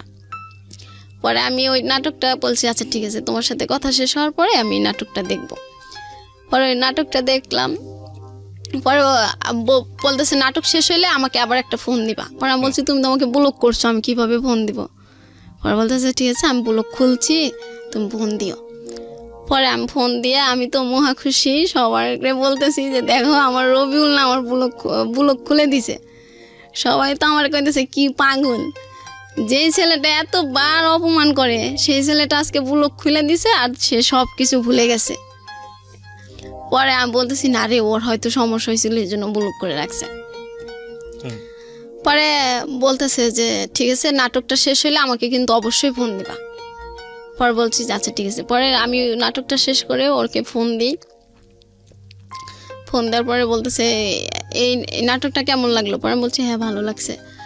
পরে বলতেছে আজকের থেকে অপূর্ব নাটক দেখা বাদ দিয়ে সিয়ামের নাটক দেখবা। পরে আমি বললাম আচ্ছা ঠিক আছে। পরে বলতেছে সিয়াম আমার ফেভারিট নায়ক, ওর নাটক দেখবা। পরে আমি বললাম আচ্ছা ঠিক আছে। পরে এই নাটকটা কথা বলার পরে ও একটা অপূর্বর গান দেয়। গান দেওয়ার পর আবার আমাকে ব্লক করে দেয়। পরে আমি বললাম যে কী ব্যাপার, এইমাত্র ভালো মানুষ কথা বললো আবার ব্লক করে দিল। পরে আমি কান্না করতেছি। পরে রুমে সবাই বলতেছে কি ব্যাপার রবিউল না, তুই কি বললি যে কেবল কি যেন দিছে, খুব খুশি। পরে আমি বলছি অপূর্বর একটা গান দিছে। পরে গানটা এরকম তো আমার এখন ভালো থাকা আমার উপর নেই, তোমার মতো তুমি ভালো থেকো। পরে এই গানটা শোনার পর রুমে সবাই বলতেছে এবার তুই নিজে থেকে ওকে ব্লক করে দে মন থেকে। আচ্ছা। পরে আমি বললাম না, আমি ওকে মন থেকে কখনো ব্লক করতে পারবো না। পরে এভাবে কান্নাকাটি করার পর রুমে সবাই বিরক্ত হয়ে যায় মানে আমার প্রতি। এই একটা ছেলেকে নিয়ে সারাক্ষণ, যে ছেলে তোমাকে চায় না, সেই ছেলের তোমাকে পাত্তাই দেয় না, তাও কেন তুমি সেই নতুন করে জীবনটা শুরু করো। আমিও চেষ্টা করতাম যে আচ্ছা রবিউলকে ভুলে থাকি, কিন্তু আমি কিছুতেই পারতাম না ভুলে থাকতে। পরে এরকম করতে করতে আমি ও বলতো যে নামাজটা ঠিক মতো পড়ো। পরে আমি একদিন নামাজ পড়ে মানে বলতেছি যে হে আল্লাহ, তুমি কি আমাকে রবিউলের সাথে আর কখনো মিলে দেবে না আগের মতো। এরকম করতে করতে রুমে মনে হয় ওই দিন সারা রাত চলে গেছে, আমি ওইভাবেই আছি একই অবস্থায়। পরে একদিন আমার ফোনটা আমি আর কাছে রাখি না, যেহেতু আমার রবিউলই নাই, আমার ফোনের আর দরকার নেই। পরে ফোনটা আমি দিয়ে দিই একটা মেয়ের কাছে। ও বলতেছে ঠিক আছে ফোনটা আজকে একটু আমার কাছে দাও, আমার ফোনে চার্জ নাই, তোমার ফোনে সিম ভরে রাখবো, তোমার ফোনে তো 2টা ফোন সিম ভরা যায়। পরে দেখি যে বিদেশ থেকে ফোন আইছে। ওই মেয়েও আর রিসিভ করে নাই, আমার ফোন ও রিসিভ করবে কি না কি বলবে। পরে আমাকে বলতেছে কালকে রাত্রে না তোমাকে একটা ছেলে ফোন দিছিল বারবার, তো ধরি না। বলছি ভালো হয়েছে, ছেলে মানুষের কথা আর বইলো না, ধরো নাই, ভালো করছো। পরে আমি লুডো খেলতেছি মনে হয় আমার ফ্রেন্ডদের সাথে, আর আমি সবসময় লুডো খেলতাম টাকা দিয়ে, আমি কখনো হারতাম না। আচ্ছা, আমি শুধু একবার, এটাও একটা ভালো অভ্যাস না, যাই হোক। হ্যাঁ, বলেন তারপর। হ্যাঁ, পরে পরে দেখি আমার ফোনটা বাজতেছে। পরে আমাকে আমার রুমমেট বলতেছে, জলেপু তোমার ফোন বাজে, যাও ফোনটা রিসিভ করো, নাহলে তোমার মনটা খেলার ভিতর থাকবে না। পরে আমি বলছি, না রে, যার ফোনের অপেক্ষায় থাকি সেই ফোন দেয় না, আর ঘোড়ার ফোন বেজে কি হবে। পরে ওই মেয়ে বলতেছে, ঠিক আছে, আমি ধইরা যদি কোনো অপরিচিত ছেলে হয় তাইলে কিন্তু আমি প্রেম করা শুরু করব। পরে বলছে ঠিক আছে যা। পরে ও ফোন ধরছে, পরে রবিউল বলতেছে যে আমি রবিউল, এখানে কি ডলিমনি আছে? পরে ওরা বলতেছি, আল্লাহ জলেপু তোমার ফোন, রবিউল। পরে আমি তো ফোনটা রিসিভ করে মানে কি বলবো ওকে, মহা খুশি। পরে বলতেছি, রবিউল তুমি এতদিন পর আমাকে ফোন দিলা? পরে বলতেছে, হ্যাঁ, মাঝে মাঝে মনে পড়লে ফোন দেবো, আমি বলছি না, যখন আমার কথা বলতে ইচ্ছা করবে তখন কথা বলবো, আমি তো তোমাকে না করি নাই কথা বলতে। পরে আমি বলছি, আচ্ছা রবিউল, তোমার ইচ্ছা করলে তুমি কথা বলবা, আর আমার যখন ইচ্ছে করে তখন আমি তোমার ফোনে ফোন দিলে ওই যে আমার ব্লগটা এটা দেখতে হয়, তাহলে কেমন না বলো? পরে বলতেছে, এই জন্য তো তোমার সাথে আমি কথা বলি না, আমি যখন কথা বলবো তখন কথা বলবা, এর বেশি কথা বলবা না। পরে আমি বলছি, আচ্ছা ঠিক আছে কথা বলো। পরে বলতেছে যে আমি তো তোমার ওইটাতে ব্লক করে দিয়েছি, এখন আমি নতুনই খুলছি ইমো, তাইলে তোমার ইমো নাম্বারটা আমাকে দাও, আমি তো তোমার ইমো নাম্বারটা পাচ্ছি না। পরে আমি আমার সাথে সাথে আমার ইমো নাম্বারটা দিয়ে দিই। পরে ও আর ওই দিন ফোন দেয় না, পরের দিন ফোন দিছে। আর ও আমার ইমো নাম্বারটা নেওয়ার পরে আমি ডাটাটা অন করে রাখতাম, যে কখন না কখন ফোন দিয়ে যদি না পায়। পরে ফোন দিয়ে বলতেছে যে আচ্ছা ডলিমনি, আমি বলছি হ্যাঁ বলো। কয় তুমি কি এখন নতুন প্রেম করো? আমি বলছি কেন? কয় না, আমি তো তোমার সাথে কথা বলি না, তাইলে তুমি কিভাবে আছো? পরে আমি বলছি হ্যাঁ প্রেম করি। কয় কার সাথে? আমি কই তোমার ফ্রেন্ডের সাথে। কয় আমার তো কোনো ফ্রেন্ড তোমার সাথে প্রেম করবে না। পরে আমি বললাম কেন? কয় সবাই জানে তোমার সাথে আমার কি কি হয়েছে, আর ওরা কি জেনে শুনে তোমার সাথে প্রেম করবে? পরে বললাম যে তাইলে তো তুমি জানোই আমি আর তোমাকে ছাড়া কাউকে ভালোবাসবো না। পরে বলতেছে যে তুমি আমাকে এখনো ভুলতে পারো না, আমি তো বলছি তোমাকে আমি বিয়ে করব না, তাহলে তুমি ভুলে যাও না কেন? নতুন একটা বিয়ে করো, নতুন বিয়ে করো, আমি তোমাকে অনেক গিফট পাঠাবো, তোমার বাচ্চার জন্য অগ্রিম গিফট পাঠাবো। পরে বলতেছে আচ্ছা আমি যদি গিফট হিসাবে একটা জিনিস চাই দিবা? পরে বলতেছে হ্যাঁ দেবো, বলো। পরে আমি বলছি তাহলে আমি তোমাকেই চাই। পরে বলতেছে এই কথা বললে আর কখনো ফোন দেব না, ব্লক করে দেবো আবার। পরে বললাম যে তুমি বারবার এই ব্লকের ভয় দেখাও কেন? পরে বলতেছে তুমি আমাকে চাও কেন? আমাকে চাও না তাইলে তো আর তোমার সাথে আমি এরকম করি না, তুমি আমার বন্ধু হয়ে থাকো। পরে আমি বলছি যে তুমি যেহেতু আমাকে চাও না তাহলে বন্ধু চাও কেন? পরে বলতেছে তুমি অনেক ভালো একটা মেয়ে, আমি তোমাকে কখনো ভুলতে পারবো না। আমি বলছি কেন? কয় তুমি যে অনেক ভালো একটা মেয়ে এর জন্য ভুলতে পারবো না।